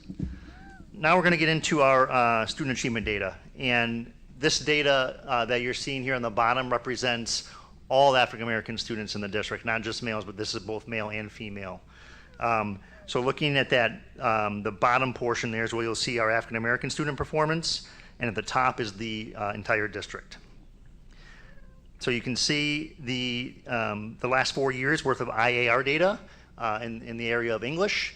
You can see how our students have been performing. What we're looking for here is that we would want to see more students in that dark green and I guess light green colored spectrum as we go through and implement the plan. Our goal is to improve the number of students, specifically African American male students, that are reaching proficiency on standardized assessments, including IAR. So this is ELA data. You will notice that we have seen increases the last 2 years in the number of students that are meeting and exceeding standards from 7.6 in 2021 to 8.1 in 2022. We have not yet received our official IAR data yet from the state. We are in the process of submitting all end-of-year data right now to ISB, and they will be providing us, when the report card gets released in October, we'll have new data to look at as a district, not only student achievement data, graduation, on track, all those different metrics that usually come on the report card will be coming out here in the fall. So this is IAR, students in grades 3 through 8 on English. Next slide is IAR math. Same thing. The bottom half represents African American student performance as a whole, and the top is the district, the entire district. We have seen gains here as well, actually significant gains here in math the last couple years as it relates to the performance of our African American students, from 0.2% meeting exceeding standards to 4.1 in 2022. So we're hoping to see some increases there when the new numbers come out. Next slide, same achievement data, but now we're talking high schoolers, our SAT data. The bottom half represents African American students again, and the top half is the district as a whole. You can see again the last 4 years historically how our students have performed on SAT. Again, our goal here is to get more and more students in that proficiency range that are meeting and exceeding standards, and also have students that are in those lower performing tiers and progress more towards proficiency, so they're showing growth along the way as well. So this is SAT English data. And again, I will note we have shown some improvement here. 2.3% meeting exceeding in 21 to 4% meeting exceeding in 22. And I do want to state, I'd be remiss if I didn't interject. Even though Dr. Nault's saying we see some improvement, it's still not good data. Correct. And so I want to make that very clear, and we're conscious of that. When he's stating that, he's just stating that if we look from 1 year to another, but it's still not acceptable, and we understand that. Yes, and I also want to point out here, because further down in the presentation, you're going to see some of our indicators of success, and you're going to see some targets that we've set for ourselves in some of those areas. And what you'll notice is that some of those targets line up with the performance that we're seeing here over time, right? So the target is attainable, it's reachable, because we're seeing some similar growth in some of these scores here. And again, we're not happy with the numbers. We do think the numbers are unacceptable, of course, and that's the whole purpose to getting more intentional with this work. SAT math, did we talk SAT math? Yeah, so same slide, this is SAT math, same exact format in terms of where the scores are being represented here. We have 1.1% median exceeding in 2021, 3.2% median exceeding in 2022, and again, this is one of our indicators of success that you'll see moving forward. Next slide, freshmen on track. So on this slide, you will see freshmen on track percentages for our African American students overall, as well as our African American male students. So the light blue, the far left column, is WPS 60 overall. So all freshmen in the district over the last 4 years. You'll see our freshmen on track numbers. The dark blue is the performance of African American students overall. And then the orange is our African American male students overall. So you'll see how the number of students, the percentage of students that have been on track, not only as an entire district the last 4 years, but also amongst our African American students, specifically males. And Dr. Nault, please explain to why is this a very important indicator? Say it again. Did you touch on why this is an I important didn't. indicator? So freshmen on track is it's a research-based indicator. It's part of the reason we partnered with the Network for College Success out of the University of Chicago, is to see some significant improvements in our freshmen on track. And what the research will tell you around freshmen on track is that if a student is on track after their freshman year, by on track meaning they have acquired at least 5 credits and they have not failed more than 1 semester of a core course, they are 4 to 5 times more likely to graduate with their peers than a student who is not on track at the end of their freshman year. So freshman year is extremely important for the long-term success of our students, not only through high school, but then also obviously advancing after high school to post-secondary aspirations as well. And what we've also found is that being on track is one successful indicator, but if they can also be on track with a 3.0 or higher, the chances of them going to college and persisting and being successful in college is that much more greater than just graduating from high school as well. So it's not just about being on track. The shift in the focus now at the high school is going to be, yes, continuing to see improvements in the on-track numbers, but also having student GPA being looked at for our freshman year as well, to try to get as many students as in that B or better range as possible, because we know that'll lead to post-secondary outcomes if they get that. So this is our FOT data for the last 4 years. Was there a question? No. Okay. Rules. Say it again. Okay. Ms. Linsing is supporting our rule to hold questions. If it's a rule, we need to Thank make you. sure we're following it. All right. Next slide is African American attendance. So we can see how our African American students are attending school, the percentage rates of what they're attending school compared to at the state level. We do have district level data here as well. I should have included a bar here where we had state, district, and then African American students overall, then African American males, just so you could see the entire progression. But we do have attendance at the district level overall, of course, about how the number of students attending on a daily basis.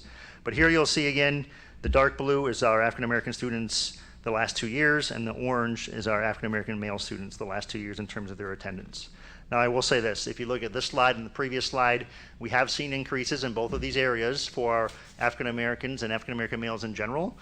We want to continue to push that bar and set that bar even higher for not only African American students, but all students in the district. This next slide represents 4-year graduation rate. So this is the percentage of students that graduate within 4 years at the district. You can see our African American students, and this is not males, this is all African American students. You can see that percentage in the center of the graph there, with 61.3% of our African American male students graduating in 4 years. Again, a number that we are not satisfied with. Right. And what we should see with that freshman on track number going up, and it takes time, right? Because when they're freshmen, there's a 3-year 3-year cycle before they become seniors. If that freshman on track number increases, the research says that graduation rate should be increasing as well. So we should see the results we should see if our FOT is going up, we should see improved graduation rates over time as well. Clarifying. Okay, I was looking at this number, and I said, oh, so we have 61 students that graduated? Is that what that is? Or Percentage. You said percentage. Yeah. What is the actual number? So 61%, if we look back at our earlier slide, we had roughly 2,000 African American students in the district. 61% of 2,000 is, someone help me here, 1,200. Thank you.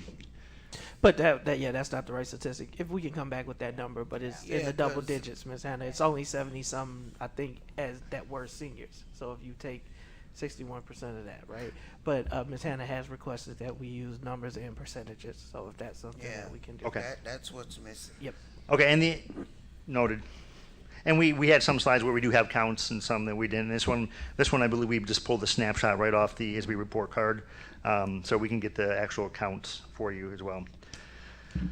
So the next slide is the number of percentage of African Americans that graduate in 5 years, right? So of those students that aren't graduating in 4 years, the state also calculates a 5-year graduation rate and a 6-year graduation rate for students that, for whatever reason, don't graduate with their cohort. The state continues to monitor when and if they do graduate, and there's data for that as well.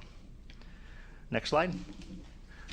So this pertains to our discipline data, and this was what Tasia mentioned, obviously in the research that supports nationally that we see that African American students are disciplined at higher rates than their peers. What you see in front of you is the last 2 years, the number of students that have received in-school suspension versus the number of students that have received out-of-school suspension.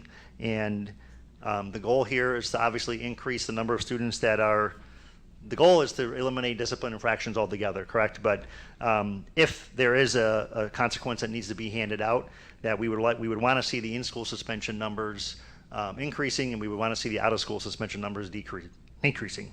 Excuse me. I know there's been conversations about the GROW program, that alternative suspension program. That's a strategy that we're looking at as part of this plan as well to specifically help with this metric.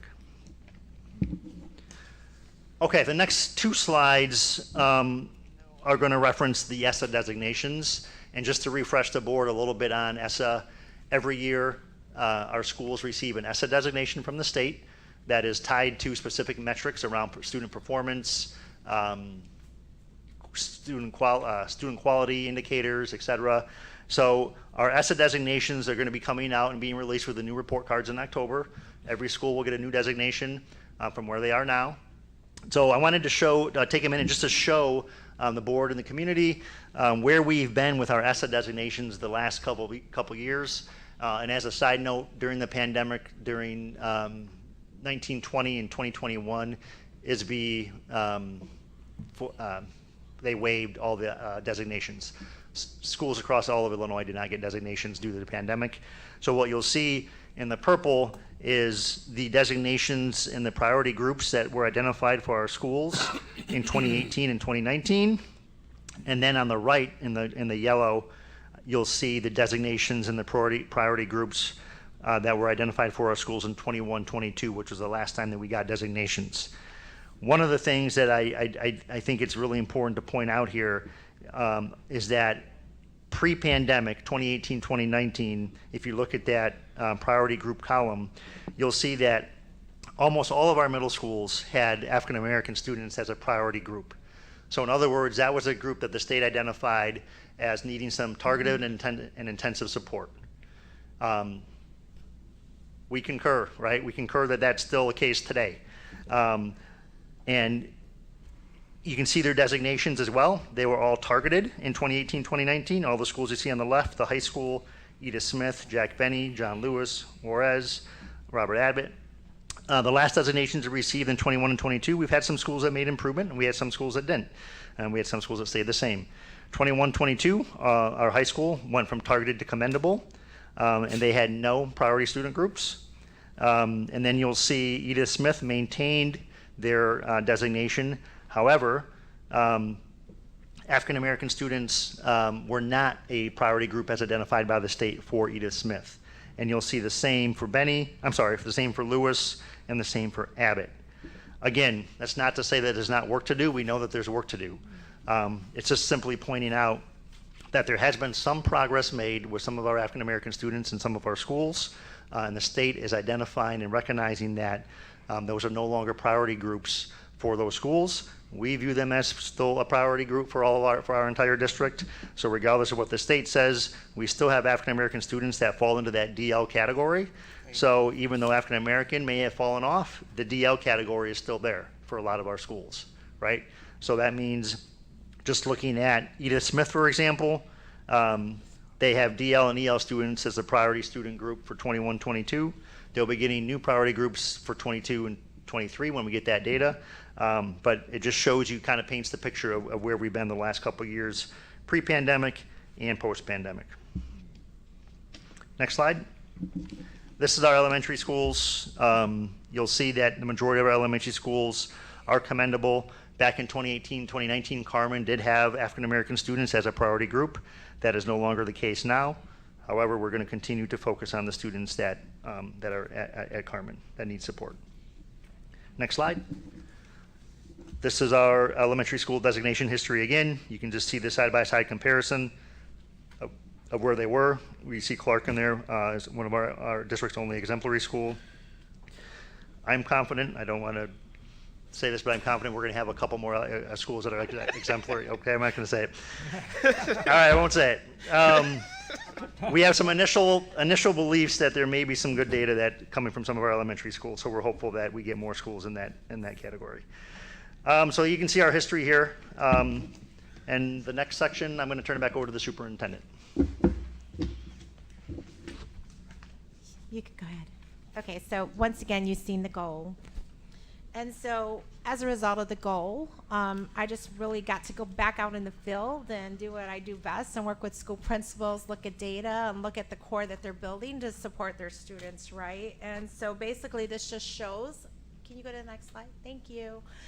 This just shows the schools. I mean, I visited all our schools in our district. I had conversations with our principals, even had follow-up back meetings to maybe visit ILT meetings, which are instructional leadership team meetings, or the MTSS team meetings, to see how they problem solve and how they're looking at data.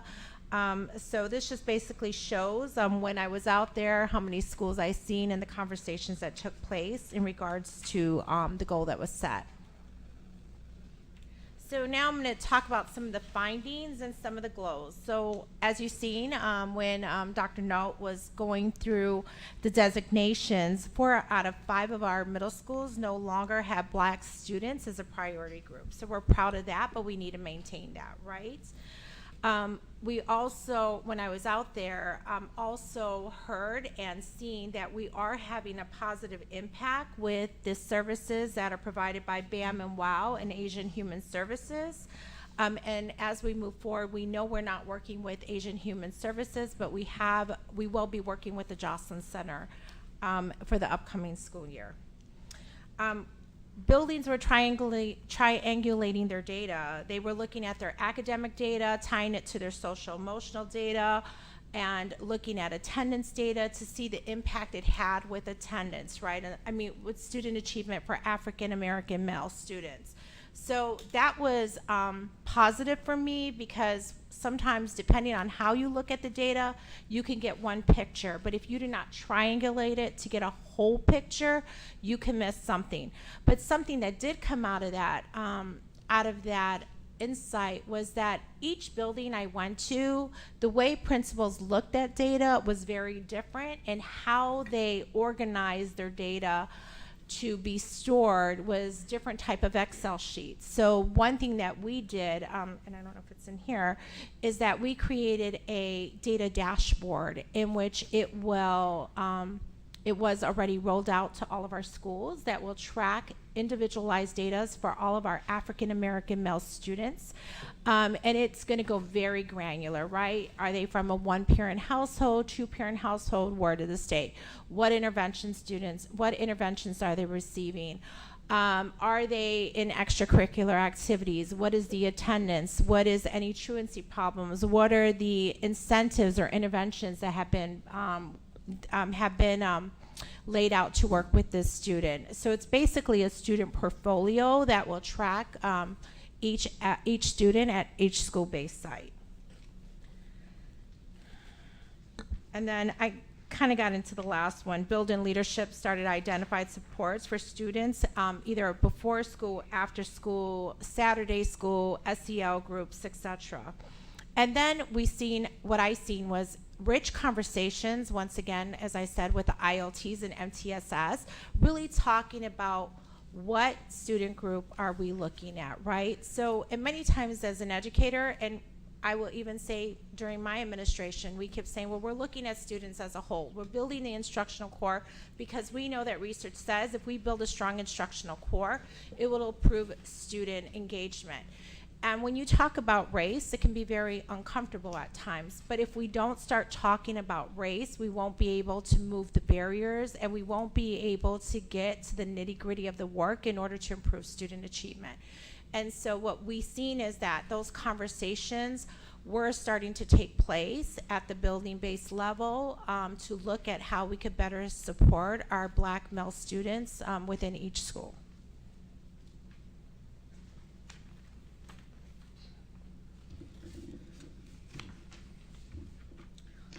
I think we went, hold on. Can you go back to yeah, the no, I think he went, Grosley? yeah. There you go. Yep, thanks. And so then findings and grows, right? So I've already talked about the platform of data analysis that we're building, the dashboards that we have started to build out in our district to support this work, not only at the district level, but at the building level.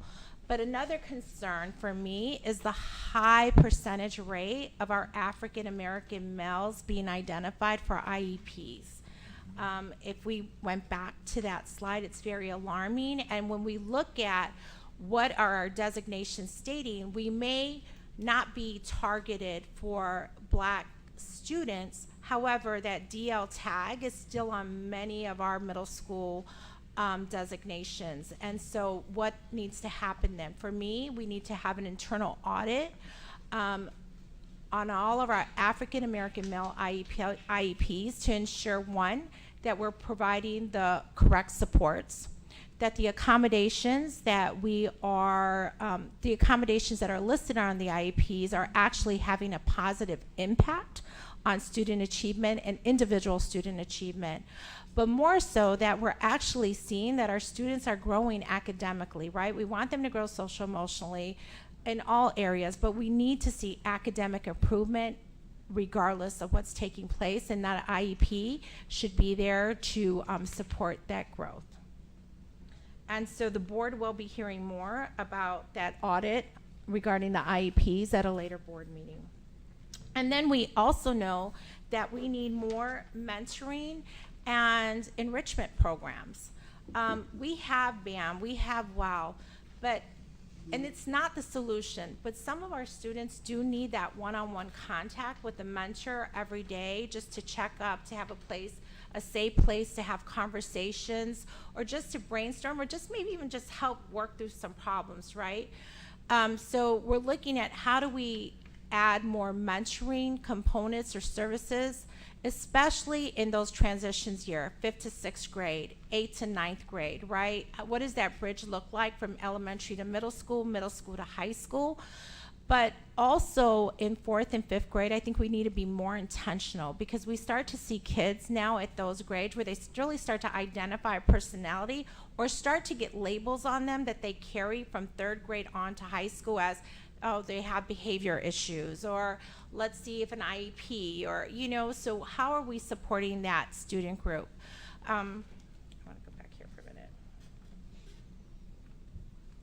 And then we just know as a district, we need to provide more resources to our building leadership to ensure that they have the resources to provide more programs for our African American males, right?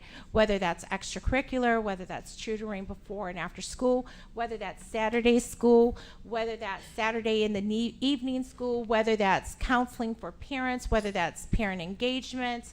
I mean, it's just going to be a spectrum of ideas or resources that we add, but until we sit down, and you'll see part of this, and I'm jumping ahead a little bit because I think it flows very nicely here. We can't create that at this point, because right now what we've done is I visited with building leadership. I've looked at the data, you've seen the data, but we have not interviewed our students to say, what do you need? What does Brian need to be successful in school? And what is your experience in District 60? What can we do better? What do you think we're doing really good? And until we get the perspective of our Black male students, it's really hard to put a plan together that's for them. And that even has to go further. It cannot only be our Black male students, it has to be our Black educators that are within our district working with our youth to get their perspectives, because they've had a historical experience of being a Black male student, right? What does it take to navigate not only the high school arena, but the college arena? And then getting the perspectives from our community-based organizations. What are you guys doing? What is working? What is not working?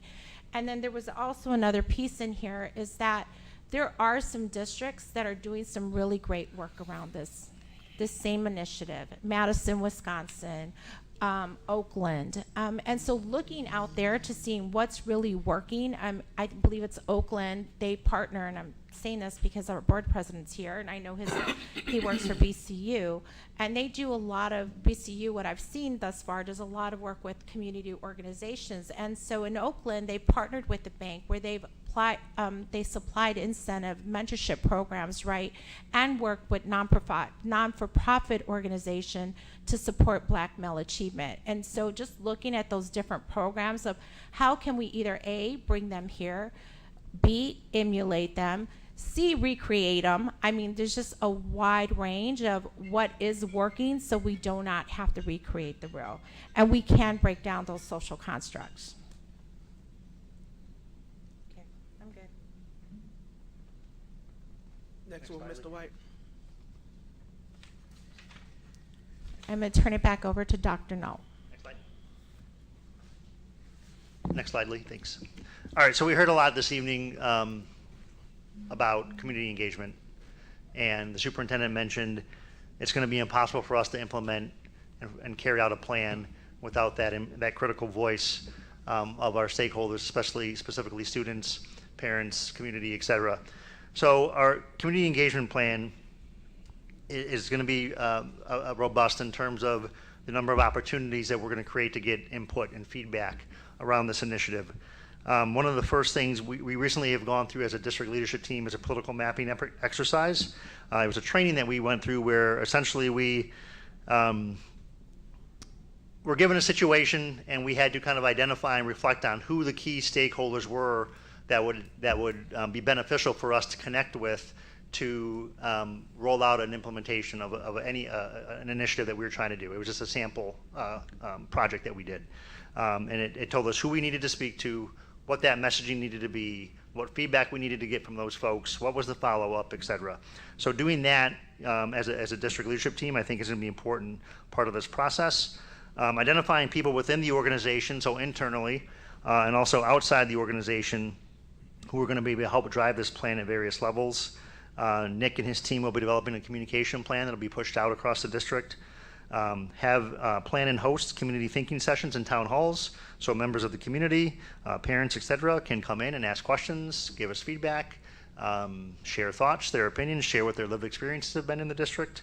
I would even hope we could get some alumni that would also contribute to these conversations.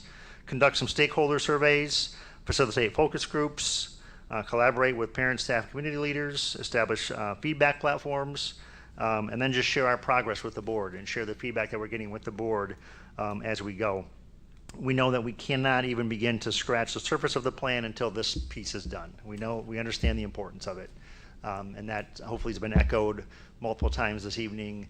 We're just presenting the foundation here but we know that the true data is going to come from those conversations and those meetings and those collaboration efforts that we put forth with our stakeholder groups. I also think that, and I'm going to go back to that political mapping exercise. And as an educator, the great thing of being an educator is that during the year you're moving and grooving, and in the summer you have time for reflection, right? And so with my DLT, I think that we're good. I wouldn't say great, but we're good at saying why.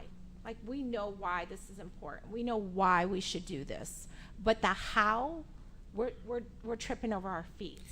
And so as I'm looking out at the audience here with us tonight and those that are viewing us, we're really working as a team to get better on the how, to ensure that we're inclusive, and to ensure that, because we know the why is so important, if we don't do the how very well, students suffer.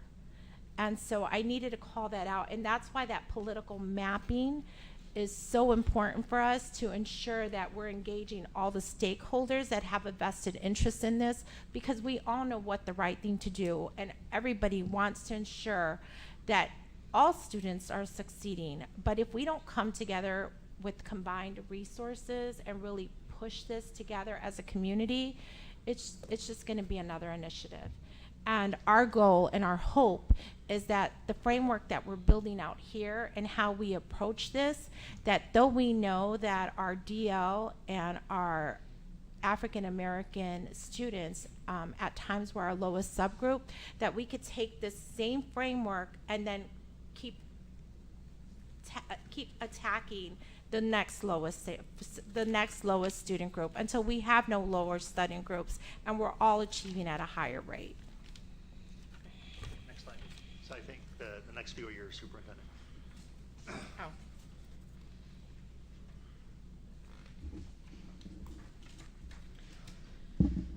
Okay, so what is our commitments? We're just going to be responsible for the success and the well-being of all of our African American male students. We're going to engage with our parents and the community on the issues affecting the education of all of our students, especially in this initiative, our African American males. We recognize that the success and impact of our current initiatives and seek out ways to improve them for our most vulnerable and most marginalized students. We want to provide effective interventions that will address individual student needs with intentionality and that is focused on academic growth. And we want to continue to evaluate our collective efforts to ensure that our plan is working and is supporting student achievement of African American males. So what is going to be the approach? I already said we're going to look around to see what other districts, what research is saying, what other educators are doing to improve African American male achievement within their districts. We're going to establish a steering committee. As I said, I've been in education over 20 years. I am not a black male. I do not know what a black male feels. What do they struggle? I don't know. And it's different from male to male, I would think, just as it is with females. So I need a steering committee of males that could really have input on this, with the chair and a co-chair that I believe should come from our board members. And I'm hoping that Mr. Ewing and Mr. McBride can really take a lead on this and help us push our district, because they have been voicing this for some time. We have to invest in recruiting and retaining black males. We know that only 2% of African American males go into teaching. I believe before it was at 4%. I looked it up today. It's now down to 2%. And then we're going to continue to partner. We have an MCEL leadership chapter here that Mr. Moulton leads that supports black male leadership, but now they've even expanded to be men of color leadership within our community and our district. And then most of all, as you know, we are now going to open this wraparound center that will be led by Ms. Dotson. And we want to ensure that that wraparound center is providing the needed resources to our African American male students and their families. And of course, we know that it's going to touch all families. But go ahead. Thank you. All right, this next slide really just speaks to some of the big levers of change. When we initially started thinking about this plan, we were brainstorming all types of strategies. We can do this, we can do that, we have this, we have that. And what we realized was ultimately our list became really long, right? And there's all these great ideas that were coming out of the conversations that we wanted to have. So what we tried to do is identify these big picture ideas of things that we were going to focus on and then have strategies that support each one of these bigger concepts. Again, a lot of the input and feedback that we get from the community engagement sessions will drive some of the strategies that we utilize in these levers, right? So although we have some initial thinking here, it's important, I think, to acknowledge that we're going to be leaning heavily on that information that we get from the community as well.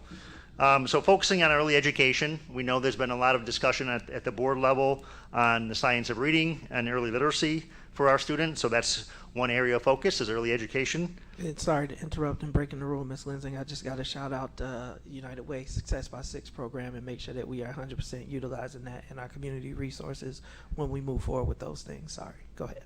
Thank you. I guess. So a focus on early education for sure. Investment in the community, right? We've talked multiple times this evening about community-based partnerships, about external stakeholder involvement, elevating voices, staff recruitment, retention. Focus on student supports. Mentoring is a huge piece of this. Our MTSS framework that we utilize in the district is a huge part of this as well. Behavioral and mental health resources, continuing to add to that menu that we already have. So there's multiple options there for students. Professional development, Tasia talked about the importance of culturally responsive teaching and implicit bias and trauma-informed training for our staff, et cetera. So they are equipped with the tools and the information they need to best support our students. There's a plan that Tasia's department has for this that's going to be starting in August already, right? College and career readiness, advanced coursework for our students, advanced coursework opportunities for our students. So what access do our African American students have to gifted and talented programs, to honors classes, AP classes, dual credit courses, et cetera. So these are some of the big buckets that a lot of our strategies are going to fall under, and we feel like this covers a lot of the heart of the plan. Next slide. So with each one of these, we came up with some indicators of success. And again, a lot of these were initial thinking. We realized after looking at this multiple times and reviewing it that there's additional indicators of success that we also have to include here. But our initial thoughts are that we have to have some metrics that some KPIs that we're going to establish, and we have to have some targets.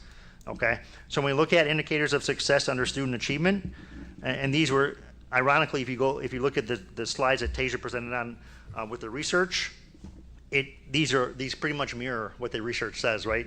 And that was purely coincidence in terms of what the research is saying, based on where we want to focus our energies. So we want to see, of course, an increase in our graduation rate. We want to see increase in daily attendance, a decrease in chronic absenteeism, increased enrollment in, again, those accelerated learning opportunities, increase in our proficiency on our state assessments, IAR, SAT, increased freshmen on track, and increase the number of students enrolling in post-secondary education. Other things we want to look at is our pre-K readiness assessment, the number of students that are proficient to read by third grade. These are all different metrics that we're going to be using to monitor the progress of our plan. And these are metrics that we monitor for all of our students, but we're going to get really intentional, again, with those equity dashboards about how schools are looking at this stuff specifically related to African American students in their schools. When we look at the next slide, so with those metrics, we have some last year's data, as well as some potential targets. And when I say potential targets, I say that because the report card will be coming out in September, October, so we'll have some new, fresh data that we can look at and potentially maybe even change some of these targets. But you can see where we were from a proficiency level on a lot of our assessments, and then our targets about increasing those proficiency rates across the board. I will say this, a 2% increase may seem like it's modest in the short term, but when you sustain 2% over multiple years, you're going to see substantial improvement for student outcomes. And these are just targets for students to be proficient. This does not take into account students that are growing from maybe some of those lower performing tiers to middle tiers, et cetera. So we got targets around proficiency. what we've seen historically, that if you increase proficiency, growth usually increases as well. So we're hoping that we can see increase not only proficiency for students that are meeting and exceeding standards, but also students that are growing on these assessments over the course of time too. So these are sample data, and these are indicators and our targets for 23-24. They're low. Say it one more time. We'll get there. We'll get there. We'll get there. Okay.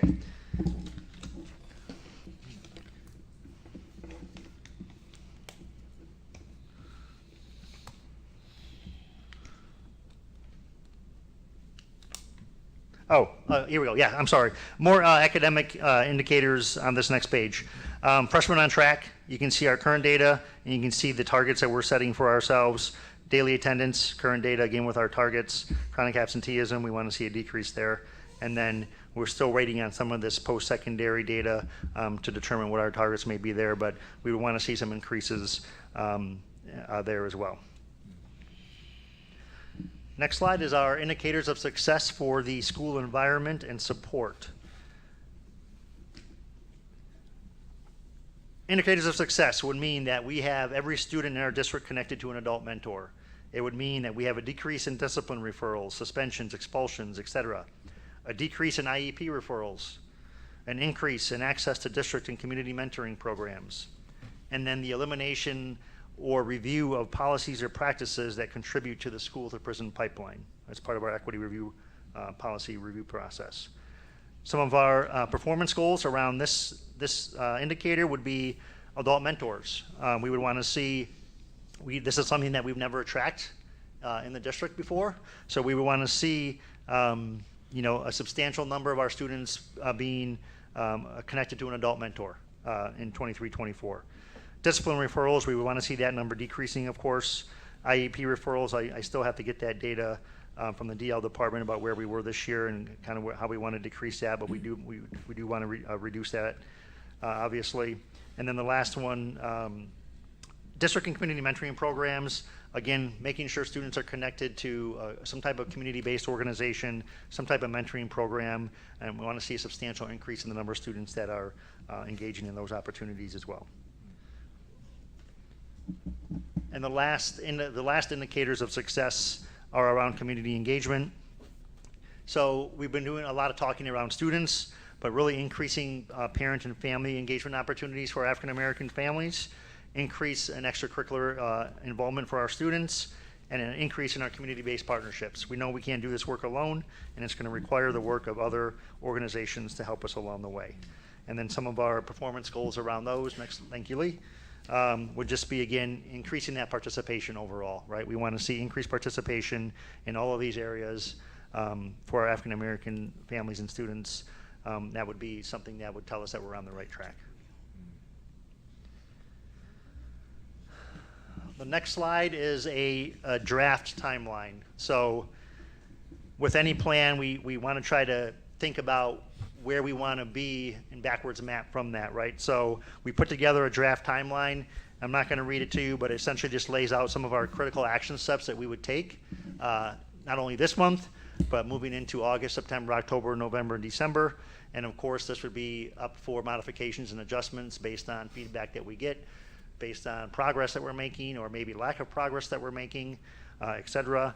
The long and short of it is that we would be updating the board regularly, monthly, in terms of where we are with our plan.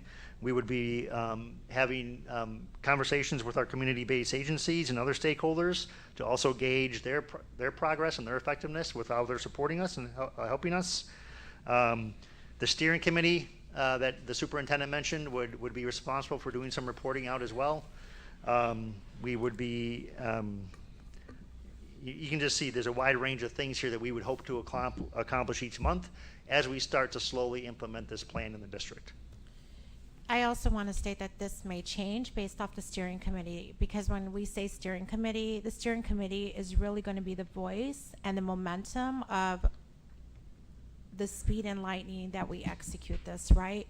So we may bring a problem to the steering committee and say we have this issue, and just do, in a sense, just throwing something, a root cause analysis, and steering committees looking at data and stating, well, maybe we we need to look at this direction or go this direction. So I really want to give the steering committee time to look at this. Even when we talk about, like, we looked at the KPIs we set.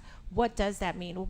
How fast is data moving in other districts? Because someone could say, well, it should move 10%, but is that realistically possible and feasible? And are you seeing other districts around the nation able to move their data that quick, right? So there is a trajectory on how data moves, and what does that look like, right? And those are those deep organic conversations and those hard questions that the steering committee is going to ask and hold us accountable to. Next slide, please. The last two slides are our budget, and it's a draft budget that we've just put together in terms of what we feel is going to be necessary to support this initiative. We know that for any initiative to be successful, we have to, we have to put funding behind it. So there's some initial thinking here about where the district could allocate dollars to support the plan.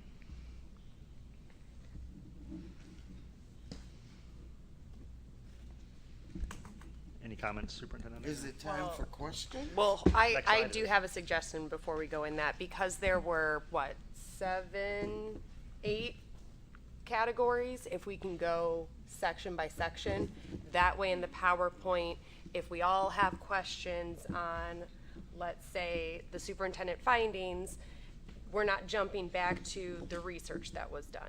That's just my suggestion. Love it.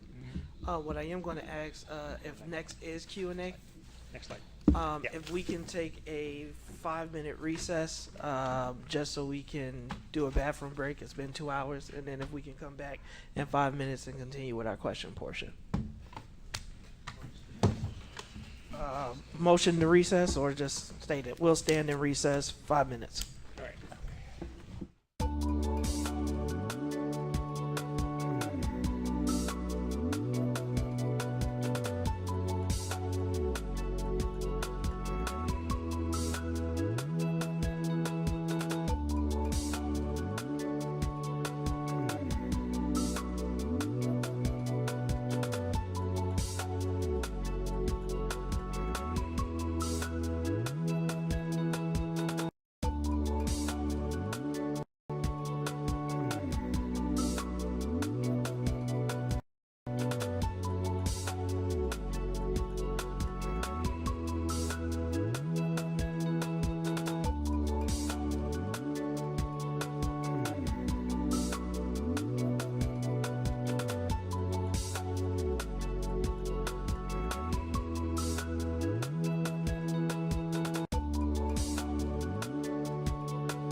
have all the board members are back along with the superintendent.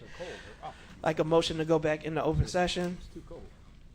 Motion. Motion by Ms. Fabian. Second. Second by Ms. Lindsay. All in favor signify with aye. Aye. Any opposed, nay. We are back in open session. We had just concluded our superintendent's report, which took us through our African American Male Student Achievement Plan. And now we are at the Q&A session. Ms. Lindsay had what I think was a very a good ask to keep us on task, and that is to, if we can go back, Lee, to the, I want to say maybe third, go all the way up. The third slide had the Breakdown. Yep. sections. And so if we wanted to, page to the agenda. There we go. And so if we want to hit each section, and if there were questions that any of the board members had based on that section, we can do it, and then we'll move through the section so that we can keep the conversation efficient. And so with that, on section 1, background and research, were there any questions that any board members had related to the background and research that they wrote down? Yeah, I have a couple, but I'll defer to. Yeah, And- and I'm going to, You gotta get in that terms of, in terms of the research,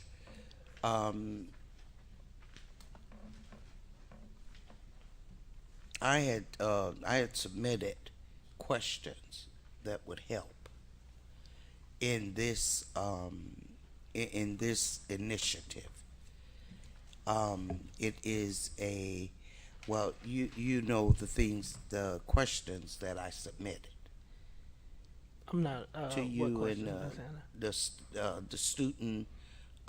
student satisfaction survey I got questions I got the one that related to a staff and satisfaction. students. I apologize, I did not see the students, so I'll go back through my email. I did get the one that said staff.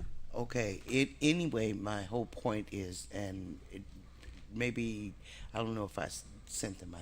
I don't know if I I did. know I got Well, your staff anyway, one. my whole point is that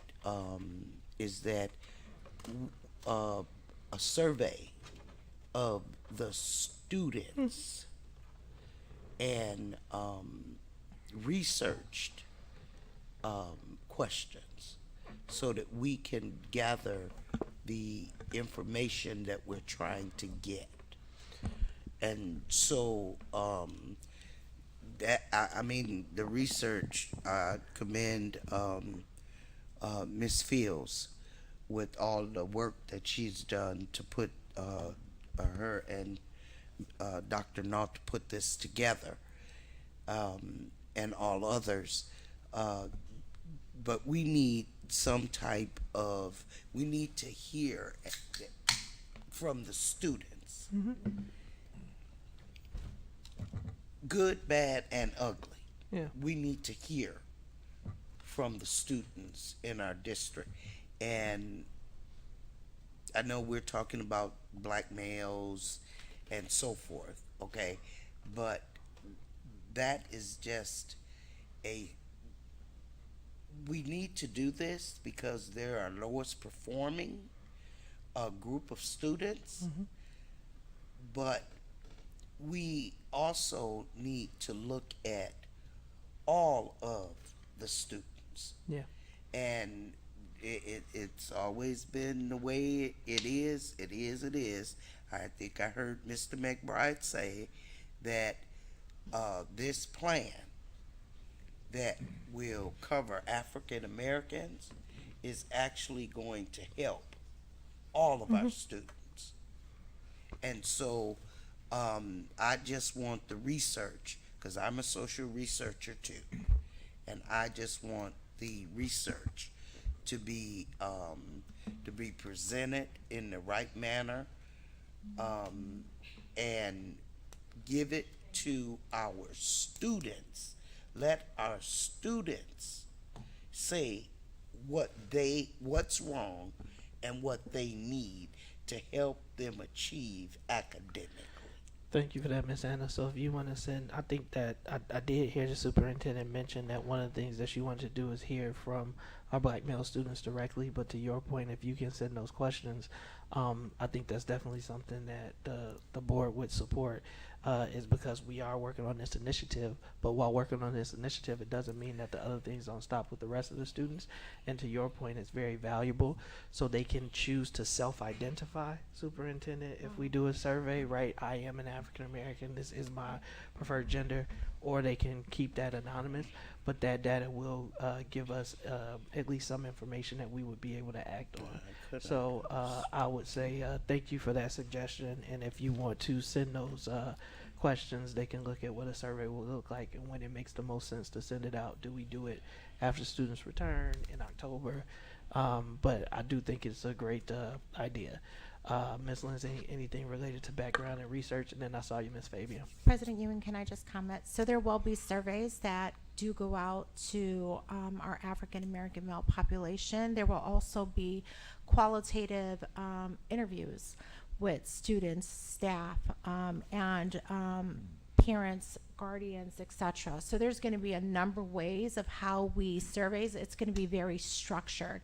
I do want to say that this is a very targeted initiative for our black male population in our district. So there will not be a survey that goes out to all students, but we will have a series of surveys that do go out to our black male families, even and community organizations. It's just going to be a number of it. But what I can commit to is that when those surveys are done, whether they're through surveys or through interviews, we will bring back those results back to the board, so that they can see what are some of the concerns, for lack of a better word, but how can we provide a more supportive environment, or what is their experience in District 60. So all that information will go to the steering committee and also be brought back to the Board of Education. Thank you, Superintendent. Ms. Lindsay? Okay, so before we start this conversation, Ms. Fields, you were very clear that this is going to be perhaps a uncomfortable conversation, right? And not everyone always has the appropriate language for these types of discussions. So I hope my intent results in the intended impact, but if any of my comments is out of pocket or goes left, I would appreciate being called in to just reframe that thinking or that phrasing so that we are being inclusive and welcoming of our larger community, and we're not falling into a similar misstep that has happened in the past. In terms of my questions, and I think it was alluded to later in the presentation, so there were some assumptions around their learning for our black male population. There was some allusion to the behavior. Is that also going to be a conversation in the assumptions and the culturally relevant development for our staff? Because quite often we see in the criminal justice system, we have black boys facing adultification and their white counterparts receiving infantilization. So layman's terms, when a black male does one act, he is treated as an adult or older than he is based on a variety of factors, where if a male that is white does the exact same thing, is given more leniency. So as we navigate these conversations, I want to make sure that that's going to be included in these conversations, and that these conversations are ongoing, not just in the beginning of the year. Yes, thank you. That was a lot. Couple of things Yeah. that I do want to say. So one thing when we address behavior, right, when it comes to our students, we don't want to, there's accountability, right, and then there's also circumstance. So we don't want to criminalize our black students. We don't want to put the blame on them. And I just briefly had a conversation with one of our stakeholders around, really, he said we should really explicitly just say it, right? It's really not, we don't want to say that, you know, this is the fault of our black students. We don't want to say that, yes, they're making poor choices. We don't want to paint them in a negative light. We want to be clear in understanding that all of this is a result of racism and white supremacy. So we want to explicitly say that, right? And we acknowledge that, right? So moving forward, some of the things that we're doing here in the district will address just that. And so I know we didn't speak about this explicitly, but I think it's been mentioned in the past, is we do have a equity framework here in the district where we have several quadrants that we are focusing on to really move forward our equity work. And there's a cycle around it, and what that cycle encompasses is racial equity. And so that's exactly what you're speaking to, is really understanding how to have those courageous conversations, really being able to lift up concerns and supports for our students. And going to something you said, Ms. Hannah, as well, about everything that we do, it benefits all students. That's true. All of this work, although we're being intentional, it is a benefit to all students. So I was happy to hear you say that. I do have a couple more follow-up. So in the demographics that were given, there was one where it says where it's of 2 or more races. Are we asking the students how they identify? Because we have biracial students who are black mixed with something else, but they identify as black. So I just want to make sure that even if they're 2 or more races, those that are identifying as black are getting the supports that they need with this initiative. Yeah, those indicators are what the state uses. So we just aligned it to that. But that is, making sure that we're educating our students when we are engaging them with surveys to understand what this really means, so. Okay. And I do have just a couple of more, and if it's a conversation for a later time, just as a takeaway for you, that's completely fine. So we have our freshman on track rate is 60%, is what I'm understanding. And please correct me, Dr. Nault, if that's inaccurate.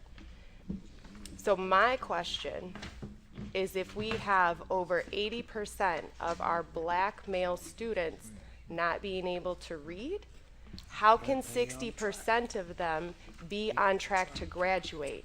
Because reading is a fundamental skill to navigate this society as well as globally.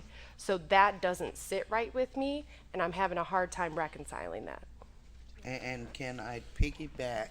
I would want him to just answer Ms. Lindsay's question so it doesn't get convoluted or watered down or change her initial intent. I think she was very clear and direct with what it was she was requesting. Go ahead, Dr. Knight. Excuse me. Yeah, there's no doubt literacy impacts a student's ability to perform in all content areas: math, science, social studies, English, etc. I can't speak to each individual student and how they are able to be successful in their classes. What I can say is that our data is showing that 60% of them have earned at least 5 credits and have not failed more than 1 semester of a core course. How they get there, I can't speak to that. I'm going to make the request that we figure that out. And what I will do is say, I always, because Ms. Lindsay makes a great point, my slight pushback is that reading at grade level, right, does not mean illiterate. And that's why I always feel, even when we use the language of students can't read, many of our students can, if you ask them to go up to that board, they can read the words on them, they understand them. But if I'm in the 9th grade and I'm reading at a 7th grade level, I would not be at grade level, therefore it would show that I'm not meeting the indicator, but it doesn't mean that I can't read.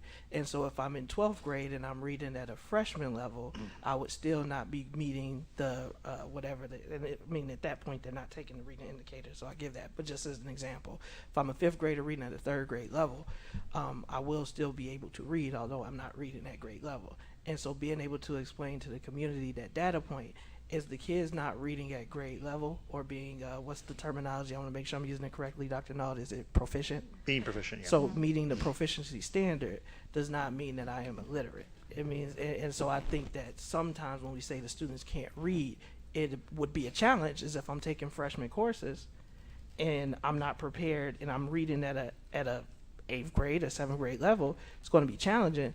And I think that's also what the data shows, is because if 40% of our students are not passing 5 or earning 5 credits in at least not failing at least one class, it indicates that there is a struggle, one with the transition to high school and with the content of the courses.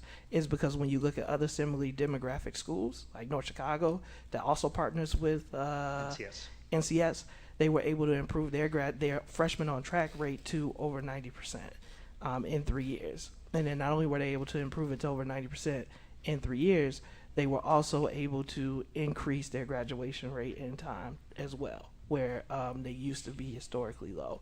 But one of the things that they looked at was specifically that, aligning the curriculum and the courses, and making sure that all teachers were using the same or similar grading standards, and doing the intentional work to go, what do our freshmen need to be successful in high school, and giving that to them. So I do want to say is that I know that 20% of our students may meet the proficiency standards, but to that 80%, many of them are at varying levels in their level of understanding and their reading ability. And so I always know is that when we say the students or 80% of them can't read, that they can read, it may not be at the level necessary to be as successful as they should. Okay, so I appreciate that, and I'll clarify my language, because I think as a board and as a district, our intent is for students to be reading at grade level and proficient at grade level, because that is what is going to make them successful in their college journey, in their career journey, all of the things, right? So while you say that they can go up there and they can read the words and they can understand the words, just because you can read them does not always mean you can understand them. So we need to make sure we have those as two separate conversations. But while the national average of a reading level is 6th grade, I want more for our students, and I especially want more for our Black male students, because that resource is going to benefit them in so many ways that we would be helping the larger community in targeting that. And that's not a well-formulated thought, so I apologize, but we need to make sure that we are setting the bar high and the expectations high, and it's not just getting them to the national average of 6th grade. And one more comment on that, and I'll just say this, and I think it also speaks to the intervention systems that we have in place as well. So if students aren't reading at grade level, our district has them to, a tiered system of support that can help students, succeed in classwork and improve in those areas as well. So it's hard to make that correlation between proficiency and on track, because there's different things in between that can get a student back on track, or there's different nuances that can occur. The student might be poor in comprehension, but they have good fluency. So there's different aspects of reading that they may be struggling in as well. The 5 pillars. Yeah. Go ahead, Ms. Anna. I'm sorry. I want to go to Ms. Fabian, and then I'll come back to you, Ms. Anna. Ms. Fabian. So looking at our data, I just wanted to ask if we can be clear when we define African American versus Black, because throughout all of this data set, it's being used interchangeably. And so some of the data set says Black students, some says, and then we're titling it African American students. And then some of our plan also use it interchangeably. And I say that to say, knowing that you can identify as Black, but not as African American. And I want to make sure that what does our system track versus what we're tracking, to clearly define what we're tracking, because when we have small numbers, like 20 kids in a building, if you stop tracking 2 of them, that's 10% that you're missing out on. So I just kind of want to be clear on those definitions in terms of, are we tracking all Black students? Are we tracking all African American students? Both, so that we're getting accurate numbers and that we're being really intentional and ensuring that we're not missing out on any students. Noted. Thank That's you. a good point. Thank you. One is race and one is ethnicity. One is race and one is ethnicity. Because you can be Black I and can- not Let me African tell you why I American. don't agree with you. On my birth certificate right now, you know what it say? Negro. But Come on. so We- here's the we're thing, though, having- Jamaicans are Black, not African American. The Black diaspora is global. It's Yes. not. She's just making sure, no matter where You come from, your family national came origin from, is- your national origin, if you are Black, if you are heavily melanated, I'm not Black. you are getting the I'm not support. Black. And you ain't white. But that, yeah, that, I mean, that terminology has changed. So this is a yes. generational conversation that I think it also speaks to. See, for me, you're getting out of the weeds. It's simple. The main thing we're dealing with equity. And we agree. That's those kids that's out there. Who are they? The data is telling us. So let's deal with the data. We agree. I think the point was relevant is that you want to make sure that you're capturing all of it, and even with the language, it is true. I prefer the term black. Some people prefer the term African American. We just want to be consistent in our terminology. Is because if I search for black and that doesn't capture all of my students, or I put in African American and that eliminates certain students, then we just want to be consistent. That was it. Miss Hannah. Okay, we talk about the what y'all call it, FOT. Okay, and I'm just wondering, are the students FOT when they get to high school? You understand what I'm saying to you? See, we're trying to get students on track in freshman year, but they weren't on track in middle school. Agreed. And so we need to make sure that when the students are coming out of grade school, that they're matriculating properly, appropriately, proficiently out of elementary into middle school, and doing the same thing, matriculating appropriately, proficiently into high school. And then we really wouldn't even have to worry about freshmen on track, because everybody would be on track in the grade levels at where they're supposed to be. So, And so, Dr. Naut, I think that's a great point. But so each grade level and each grade band, especially when we're talking about for African American students, will have those KPI and those indicators. Yes. Okay.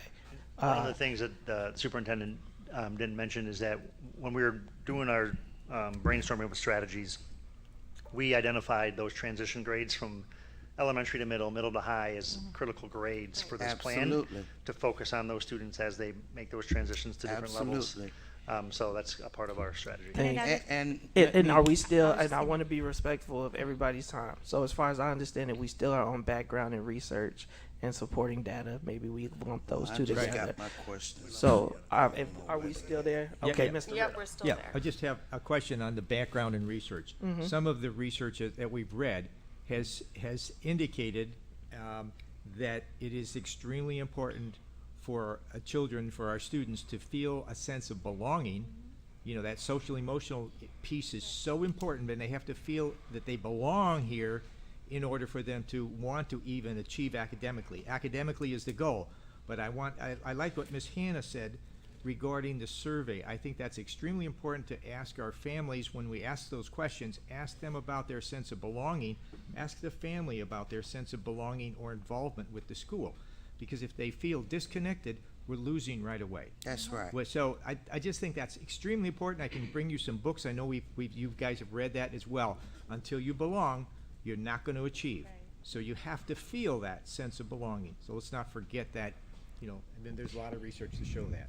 Absolutely, you're absolutely right. I just wanted to remind us about the equity audit that we did. Mhm. That was a metric, sense of belonging, and we Right. did assess students in that audit as well. So Right. again, we It have. needs to be done again. Oh, I'm with you 100%. And then we might have to develop some things that we didn't think we needed, Right. some more ways to involve them, some clubs that they feel a part of, some, as you Exactly. said, the tutoring, that they feel connected to somebody, so that they can then know they're special, that they are a special person and they can make it and they can achieve, and we've got a program that's going to be successful. As you said, Tasia, that we don't want them to identify them as a problem. They're not a problem. We've got the problem. We have not been able to teach them, We gotta and find out get them what involved they in like. learning. They want to learn. We just haven't engaged them. So anyway, that was the important point I wanted to make. Thank you. Awesome. I had two more pieces. If you want it to be takeaways, it could be takeaways. But in the discipline section of this section, that was a great sentence. You referenced the GROW program, and I just want to know, are we calling in community organizations with that? Because I know that was a bit problematic in the past. And then in terms of designation from the state, I guess if someone could just point me on who I need to call and contact to understand why Black has fallen off of our metrics when we look at our own internal data, it ain't matching up. And that's problematic for me because it should be clear. The state should be seeing that we have this problem. And then if we have this designation as a problem, we can possibly, and I might be out of my scope here, so somebody reel me in, but we could possibly be looking for grants. So instead of trying to fit this in their school day, we can get these students intensive remediation in these areas. So it's 6, 12 weeks out of the classroom to get them back in operating full steam ahead, right? And so I just have a problem with that. So if someone could just point me in their direction, if it's an email later, that's fine, on who I need to talk to figure out why that is. It just, the math ain't mathing. I have some slides. Yeah. Some from Israel I can send you. Would love it, thank you. That's all my piece on that. Yep. And the data too. Miss Fabian. So I also saw where you were highlighting that, you know, we had some growth in math, SAT attendance, and the superintendent spoke on triangulation. I wanted to know if at some point we can also come back with some correlation. Why do we think those metrics have moved up?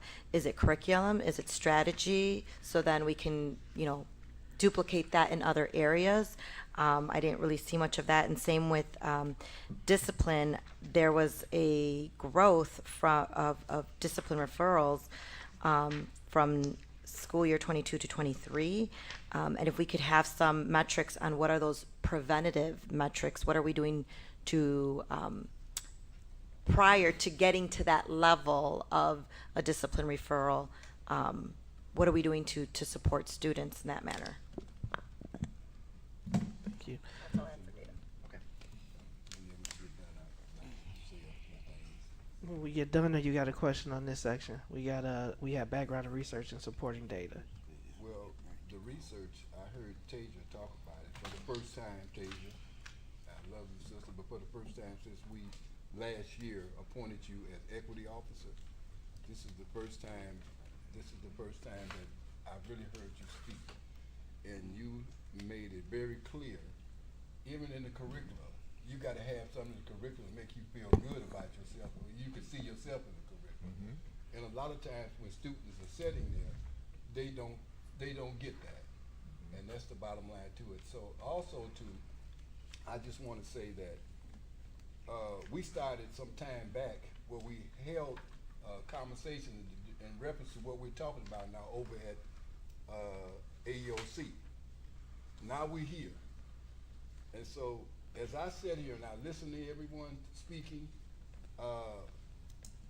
we finally got to this point to talk about the equity piece that we're talking about. We go to conferences, and we heard this at conferences, and I'm sure, Ms. Hannah, you heard it just like I heard it. And, but we never gotten to this point to even get to get a start to even move in this direction. So we're there now, and I don't want us to water it down. The bottom line to it is our kids need help, and if we don't help them now, as that old saying, if we don't pay now, we're going to pay later. Ashley McIntosh come onto the board all the time talking about state of emergency. That's what we're talking about right now. So let's not water this down and do what we need to do. And number one, you're never going to learn if your morals and values is not intact. If you're acting crazy in the classroom, you're never going to learn anything. If your discipline is out of pocket, you're never going to learn anything. You're going to hear what you keep hearing. The teacher saying, "You're throwing chairs, you're cussing me out." How you going to learn when you're doing those things? So I just want to say, let's not exclude that. Pay attention to that area of problems that they're having. Thank you.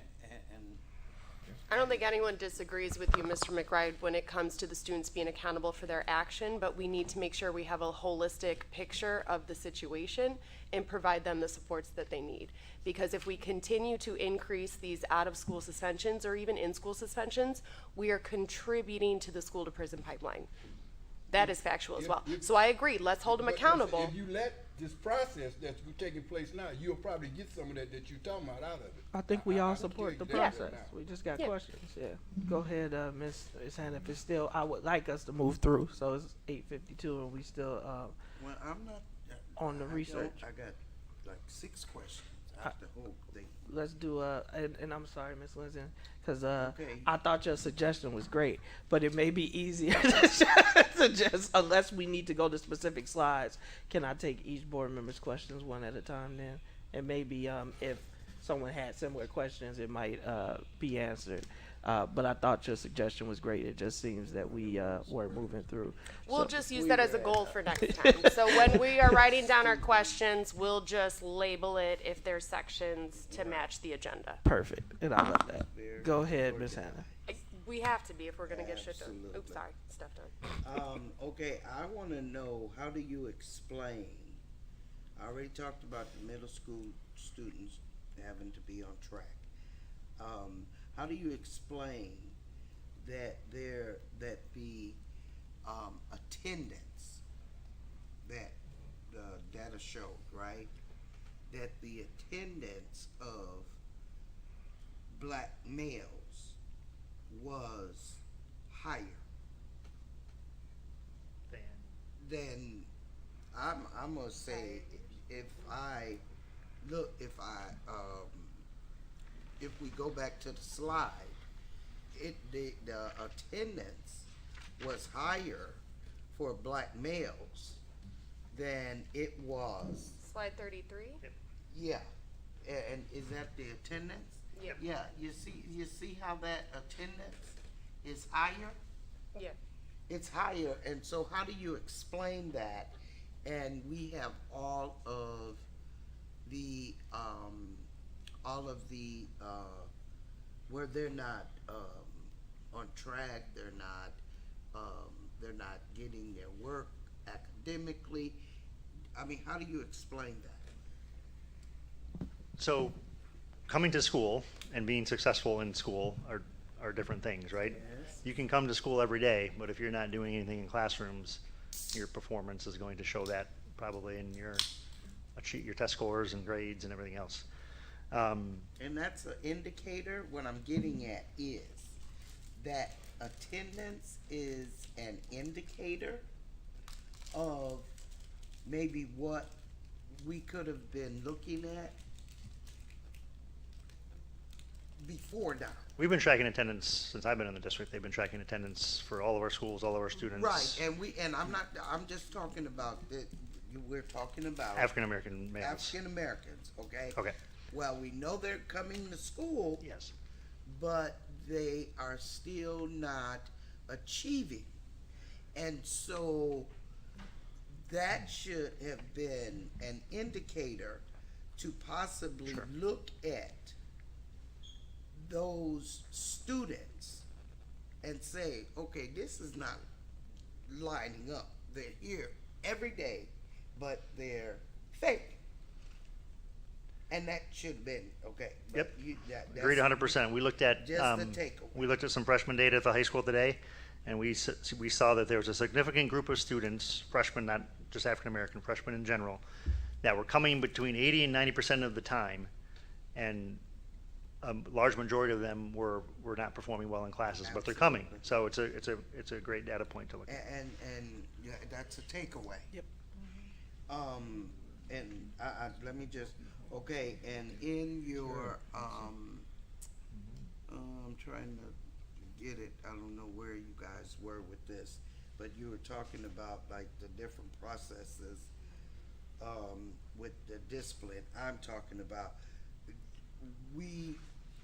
I hope we have not, superintendent, removed the reprimand process. because the reprimand process. It's still there, Ms. Hannah. It's still there. It's still there. 99%. It's still there, Ms. Hannah. Okay, because we It's really not there, need but that. it's still there. And that's for not only African American students, but that's for all students. Okay, and then we talked about the equity or having the black students feel a sense of belonging, having people that they can look at.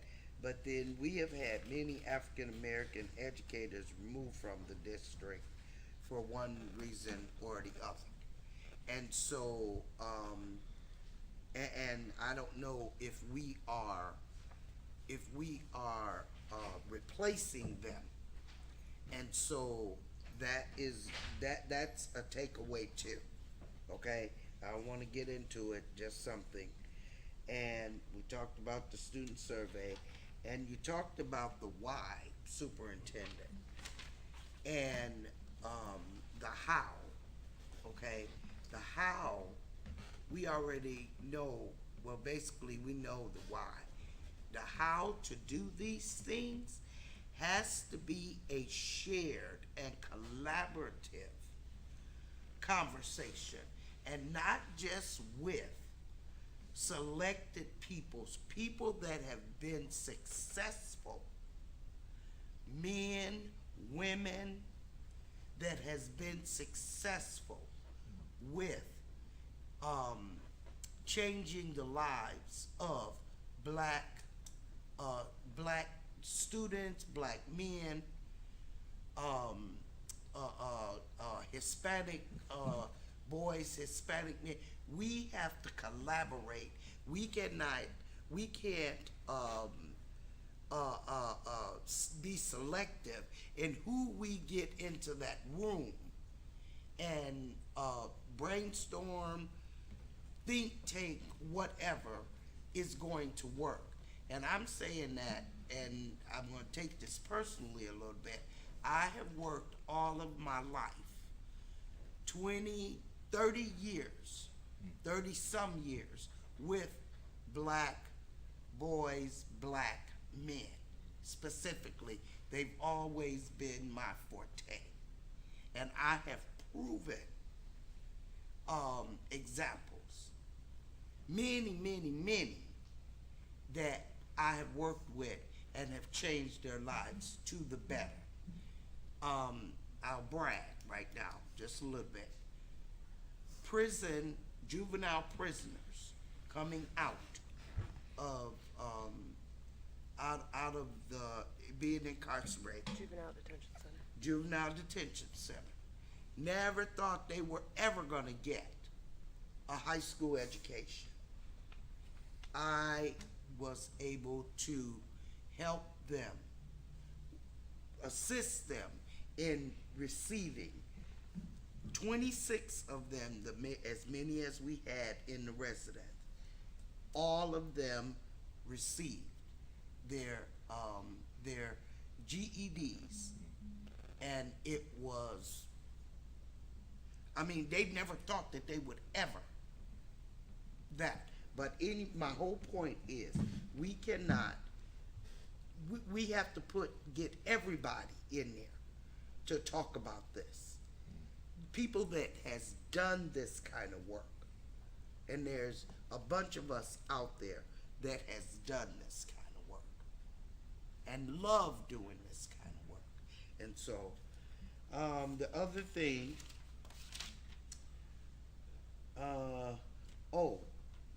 something in the plan, there was a soft launch of implementation. What does that mean? I think you're referring to the timeline we had mentioned. Yeah, that was the stuff in purple. Yes, we mentioned in August a soft launch of the implementation plan. Yeah, what does that mean? It essentially meaning that using July and August to collect as much data as possible, and until we have that information all gathered and analyzed and kind of figure out what steps we want to take, is we want to get the plan moving, but we know that we're not probably going to have a solid direction of where we want to go in August until we conduct all of our community stakeholder engagement sessions and we can get all that feedback. So having I guess a soft launch would just be like slowly start to implement the plan when we return to school in session, and slowly start to have those conversations with male students, parents, etc. Because we know it's going to take time to do some of that stuff. Okay, So. and so what you're saying. And also understanding there's a sense of urgency to get it going too. It is a sense of urgency, but if we open school the way we left school, we gonna have some issues. We have to have an opening plan, particularly at our high schools. Well, and we have to have a plan that is going to address these issues that we dealt with at mainly our Brookside campus, so that we're not going in, not addressing it, and just letting things kind of continue to go, and then we're going to get to the second break. semester, and then we're going to try to come back with this big grand plan. It's not going to work. We have to start right at the beginning, first day. So can I? Yes. So we're going to come back at July. Is it the 25th? The meeting? Yes. I'm getting confused on my dates. Yeah. So July 25th, we're going to come back around the safety of our district. We're going to bring a presentation. However, I do want to state, because the plan is not set. The plan cannot be set till we hold those qualitative interviews, till we survey, till we engage our community, till we engage our non-for-profit and profit organizations. So there is no plan. And actually, I think we made a faux pas by putting plan on our slides. I think we should change that to initiative, because words do matter, as someone reminded me today. And so, Jason, and I'm saying this publicly, I think we need to remove plan, put initiative. But so we will be coming back on this, but this initiative is completely focused on our Black male population, and we will not have a plan until we engage a variety of stakeholders. And Mr. McBride brought up Focus and, just a bunch of different organizations that we still have to sit and collaborate with. The Boys and Girls Club, Ant Mountain, I know Anthony was here, we see. I mean, there's a lot more that needs to go here before we can even say we have a plan. And I want to interject, because this is one of the things where I think we're talking past each other, and both things are true. Thank you. So and when you say you don't have a plan, this was one of the things that I stressed, and I'll be perfectly honest and transparent, and I've had these conversations with the superintendent as well as community members in the audience. There are things that we can be doing on day one. So when we say soft launch, when we talk about rolling out and making sure that all of our schools have, these are our after school clubs, and then monitoring to make sure that students are in those after school clubs. We don't have to wait until December in order to do those things. Tutoring programs. We know our kids need tutoring. We don't have to wait to implement those things. Ms. Hannah has asked for a beginning of year assembly. I would suggest that we support her in that initiative, is because what we have been doing have not led us to the successes that we have wanted. And so to be able to clearly say that these were the expectations that we laid out as a district and the Board of Education, we then have the ability to hold our students to be accountable to them. Inviting families out to say, this is the work that is happening and we want you to be a part of it, can happen day one. So when we say soft launch, when we say making sure that we're ready to go day one, when we say we are still building out the plan, all of those things are true. Is there things that we can do the minute the school's open that are going to help us begin to make progress with increasing Black male achievement in District 60? And so I don't want us to start talking past each other. I do know that the administration is coming back with a plan for school reopening as well as recruitment. All of those things are taking place, and we wanted to have a very focused meeting tonight, so I'm not trying to broaden the scope. But Ms. Hannah, I 100% agree with you, and I'm publicly supporting your stance that we need to make sure that we are ready to go day one, and that we also need to make sure that we are doing those in-person assemblies and expectation assemblies and beginning of year events to make sure that we are starting off the right way. One of the things when we talked about a sense of belonging, one of the saddest statistics that I had, and then I'm hoping that we can move through. I'm gonna go to Ms. Glinzing and then Ms. Fabian, and then Mr. McBride, if you have any final comments, Mr. Riddle, is one of the things is when we came back from COVID, right? And we talked about planning for masks and all of the logistics. And I had a teacher who said, hey, all I wanted was to make sure that my classroom was decorated and ready to go day one. So the PD was great, but I would have much rather spent that time making sure that we celebrated our kids who were walking back in the building for the first time after 18 months. And so what I'm asking to all my educators, to all of these administrators, is day one, choose to love our babies. Choose to believe that our students can learn. And we heard it here. I agree 100% with Ms. Lindsay. It is not the standard of low expectations.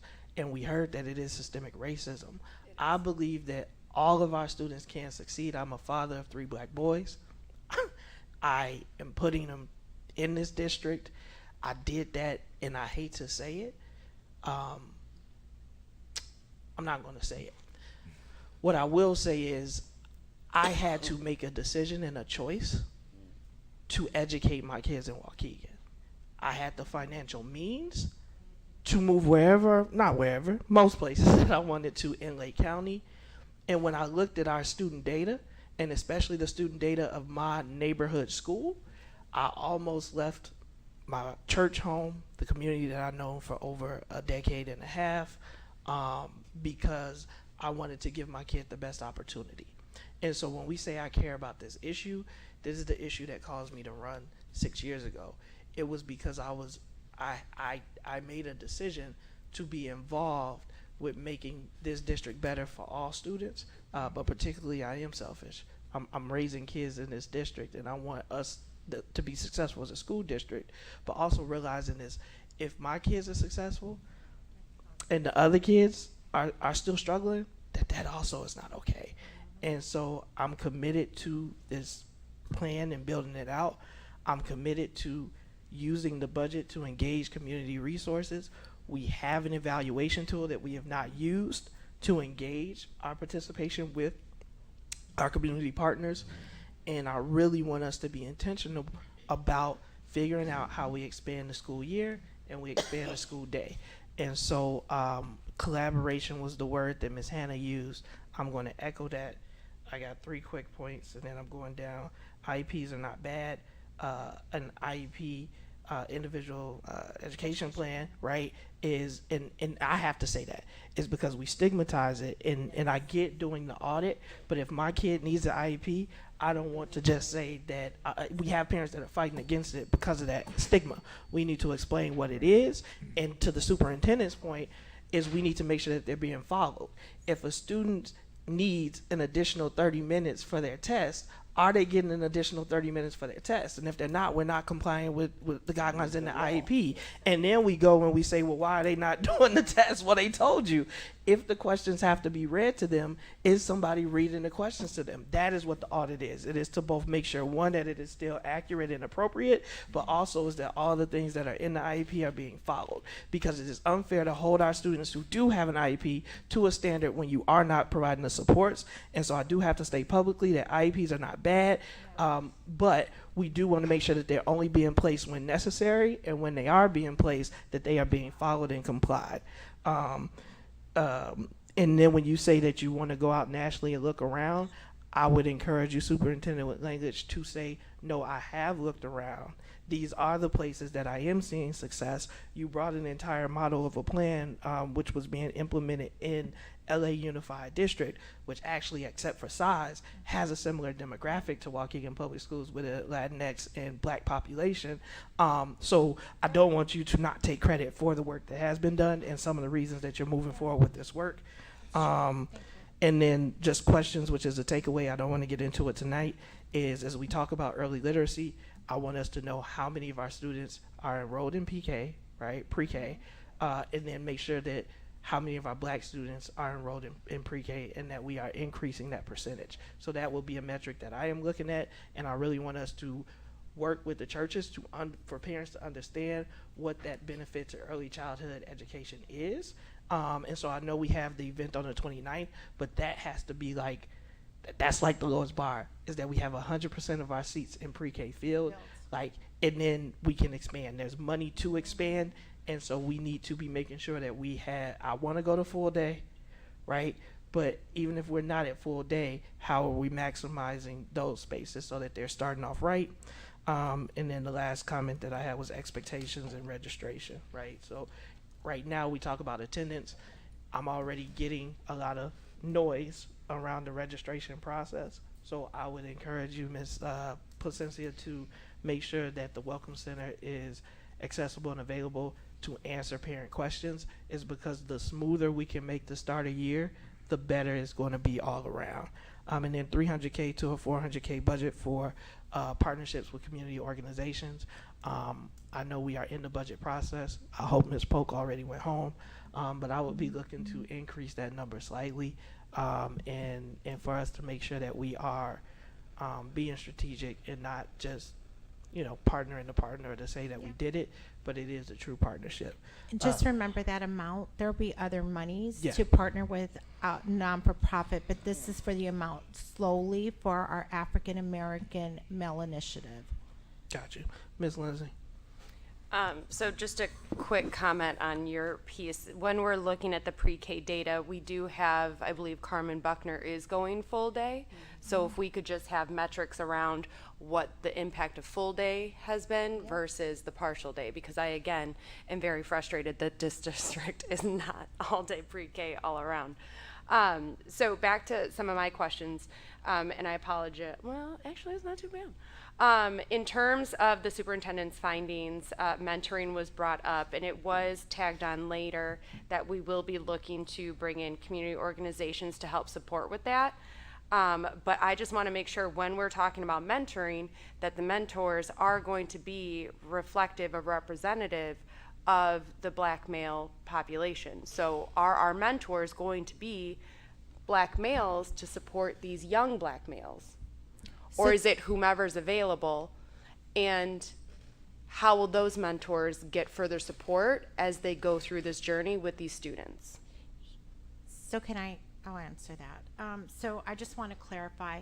So our MCEL chapter is building out the mentoring component for our district. So they're building out a mentoring program based off competencies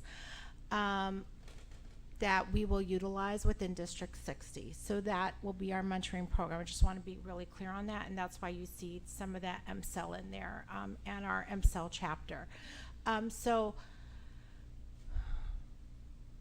we have 1,000, I think it was 1,000, I'm going to round it to 1,080, right? 1,080 Black males, right? So to pair one-on-one, I think it would be really ideal to pair every student with somebody that does look like them, right? I don't know how feasible that would be, right? I don't know if we can find, especially if we're looking for one-on-one, or if we look at this and we say, okay, well, there's 20% of the population that may not need a mentor attached to them based off demographics that we're looking at based off the data dashboard. And I'm just throwing stuff out off the top. I'm not, isolating on one thing. So I don't know how feasible that would be. So I can't say yes that all of them would be African American males. If not, I think they'd be men of color. But I think strong men in general with some training definitely around cultural competency, cultural relevant, all of that other stuff, you know, implicit, explicit bias. There definitely would need to be training there. So Ms. Leslie, I think as we move forward, we'd have to look at what does that pool look like. Yeah. Thank you. As long as that's a priority, I'm good with that. And then in these conversations, we're talking about engaging with the families, asking them to fill out surveys, asking them to essentially come into the schools. And the elephant in the room is many of our families do not trust this district. And I pause there because it's an important fact we need to recognize. So part of this work has to be rebuilding trust with the community. That's major.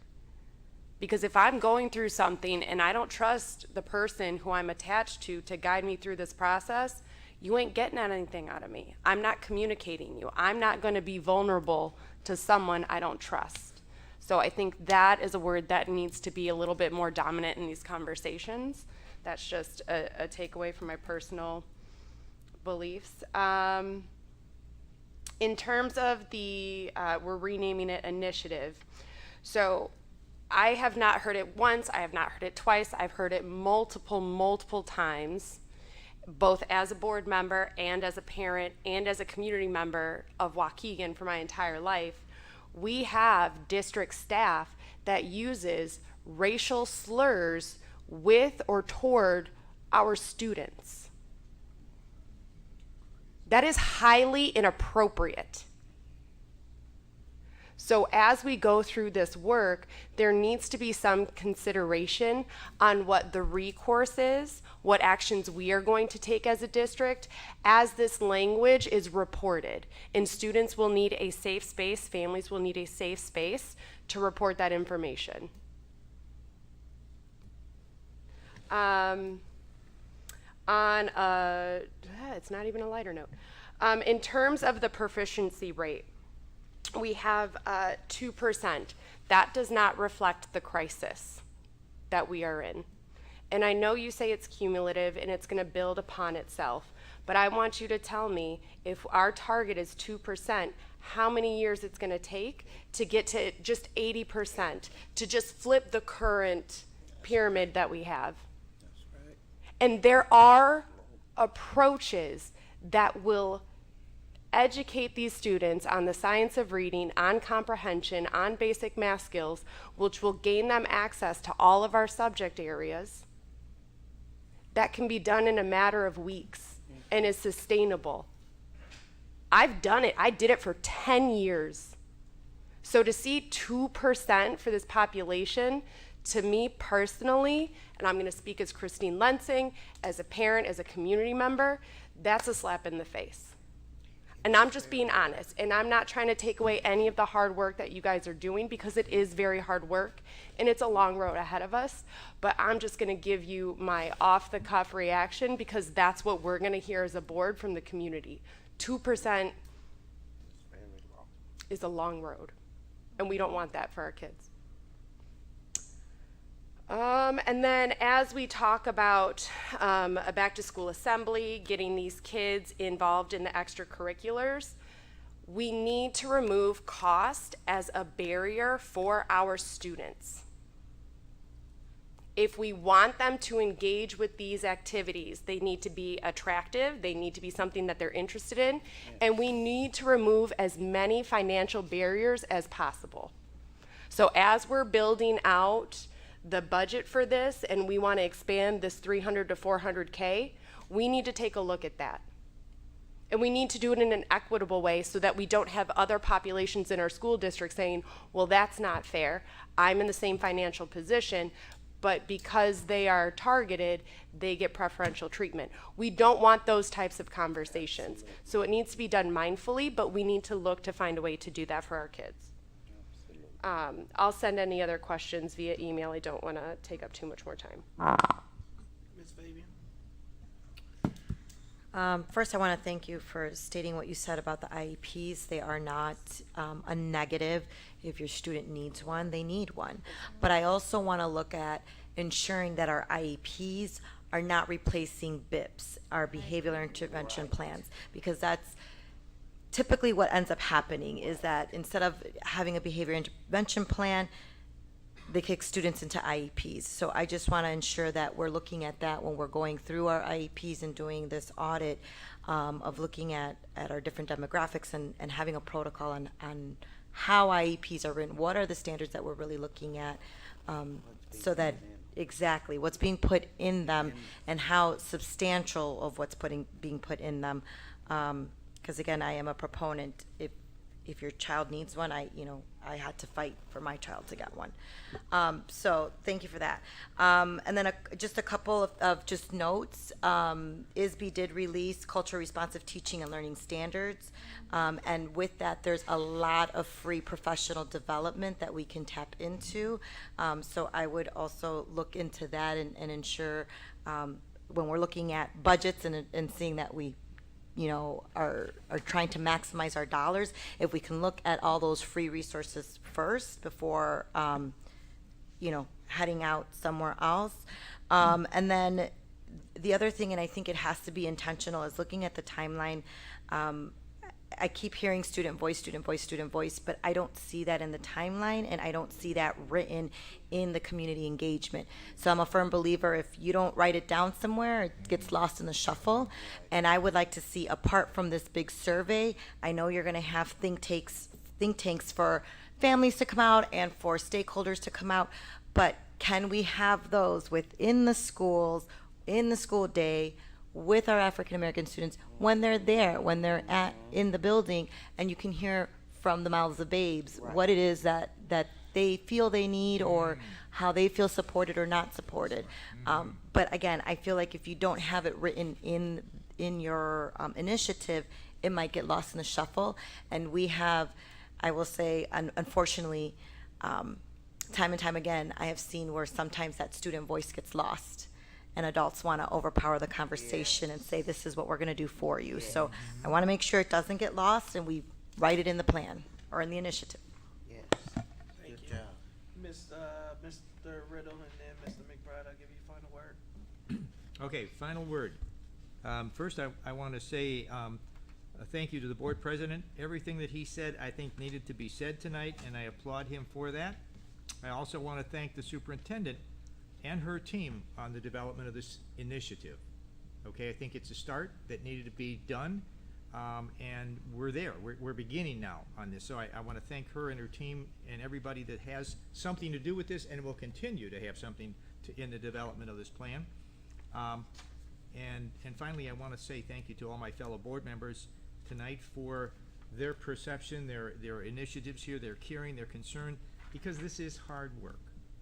And we know it is, or it would have been done by other districts who are just having the same problems we are. So it's hard work, and I thank them for their thoughtfulness and their comments tonight. I think our superintendent, I've noticed she's taken prolific notes on what's been said, and she's going to continue to work on this with her team. So thank you, and thank you to the public for listening to us tonight. And have a great night. Did you have questions, though? Because I think there might have been a misunderstanding that it's, if you had questions. No, I'm going through. This is kind of wrapping up. If you have questions, ask them. If you got I comments, just wanted to give make them. sure Mr. Riddle understood. Mr. McBride. Well, I've sat here and I've heard a lot, and I'm kind of confused to some degree because of the fact that when I go back and look at where this process started from an equity standpoint, we're finally here now, and I'm hearing, I'm getting a lot of mixed messages out of this, but at the same time, just for instance, mentors for our students. I believe that any human being that's got some good morals and values can sit in front of our kids and help them get to where we want them to be at. And I'm saying that to say that I was a roughneck, but I had some black and white men to help me out get to where I'm at today. And I mean, from a point to just discipline, as Brandon was said, I didn't graduate, but my comprehension level is pretty good. I understand what everybody is saying here. And You know, I didn't know nothing about economics. I didn't get that in school, but I know a little bit now because I had a Caucasian gentleman sit down and talk to me, a Jewish guy, talk to me about economics, and he used blacks versus white. So I learned a little bit about that. So I think what really got me to where I'm at today is because of the fact that I'm gonna keep saying that. And I heard somebody talked about the church. Sometimes you got to bring God to the table. And I think that's what got me where I'm at, is my morals and my values. So, which I've said all of that, again, the idea of race, I mean, what it is what it is. And you can't sugarcoat it, because I don't even look at African American and I don't look at black. Because again, like I said, when I look at my birth certificate, I don't know how it got there, but it don't say neither one of them. It say Negro on my birth certificate. So, but as a result of all, but with have said all of that, I hope that the initiative that then took place in terms of moving in the direction to get to where we want to be with our students from an academic standpoint, from a discipline standpoint, let's see how this unfolds, and let's go, and I'd say let's roll with it, and I hope that as we started off, we're talking about stakeholders being involved. I've told this superintendent already. I've said it personally. You can't do this by yourself. You got to include us because you're talking about us. And I think that's what she's starting to do right now.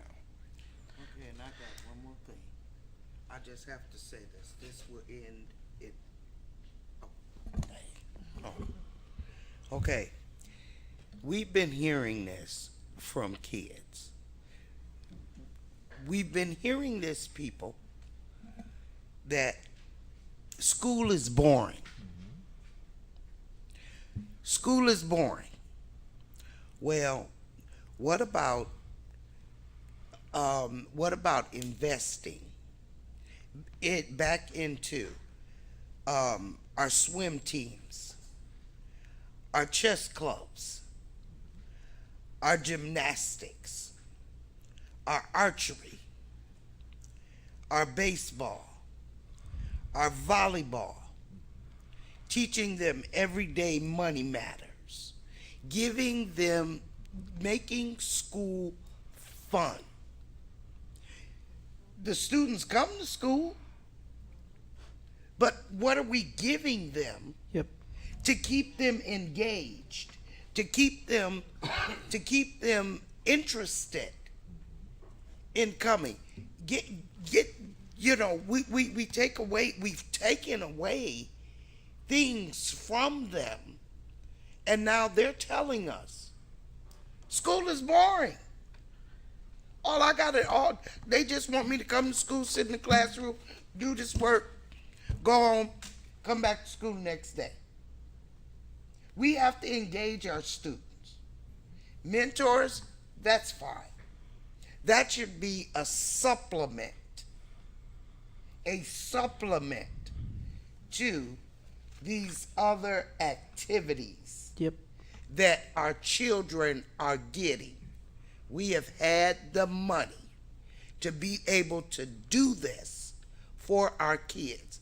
And we do this for our kids, I guarantee you, discipline will go down, referrals will go down, academics will go up. So make school fun, not a task. And that's what we've done. We got you. And I think, go ahead, Superintendent. Now, I just wanted to say thank you to the board. I took notes. This was also brainstorming's scenario, also going through this. So I heard each of you, Carolina, your comments regarding, using African American versus Black, Miss Lenzing around the mentorship, Miss Hannah, Jeff, Rick, all of you, Brandon. So we'll take the input that we received today, and you'll see that this deck may change a little bit more before we take it out to the community, our parents, our staff, etc. Right? Because this should be a soft document and constantly be a soft document so that we know that we're able to pivot, support our students in the best manner, that research states, and that we know how and the ability to which we can do it. So I just wanted to thank you for your input tonight. But I do want you to know that we are going to take those recommendations, and you will see a shift in this document, and we will send it to the board. I also want the community to know that we will be posting this document either on our website or on Board Docs so that it's accessible now that we have shown the board its content and we're able to talk to it, and you will start to see the engagement pieces move forward as we move forward in this endeavor. So thanks everyone. And my ask is that the old African proverb, it takes a village to raise a child, and we need everyone's help, and we need to stay committed to the initiative and not get into the weeds with, this group or that, this student group or that student group. This initiative is to support our Black male achievement in our district, and that does not mean that we're going to not stop supporting all of our students. I do believe Ms. Lenzine has a great point that we need to look at fees for all students, not just the African American males, and those are conversations that the boards will be having in conjunction with the administration as we move forward for the upcoming school year and through the school year. And so thank you. Those are things that I want to highlight. I want to thank everybody who came out. For those of you who have been with us, Mr. McBride, we had the conversation. We have marching orders. We have some next steps and takeaways.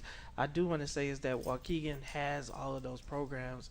We have to make them exciting for our kids and get them back involved and re-engaged.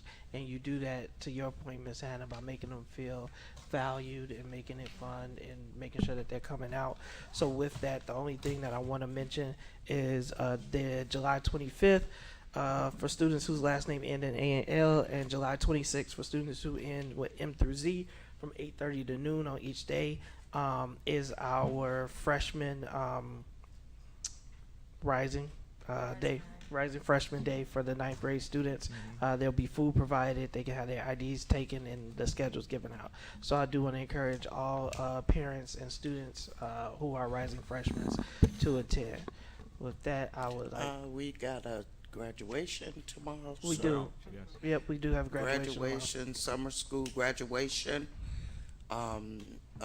Starting at 10:30. It's 10 o'clock, 10:30.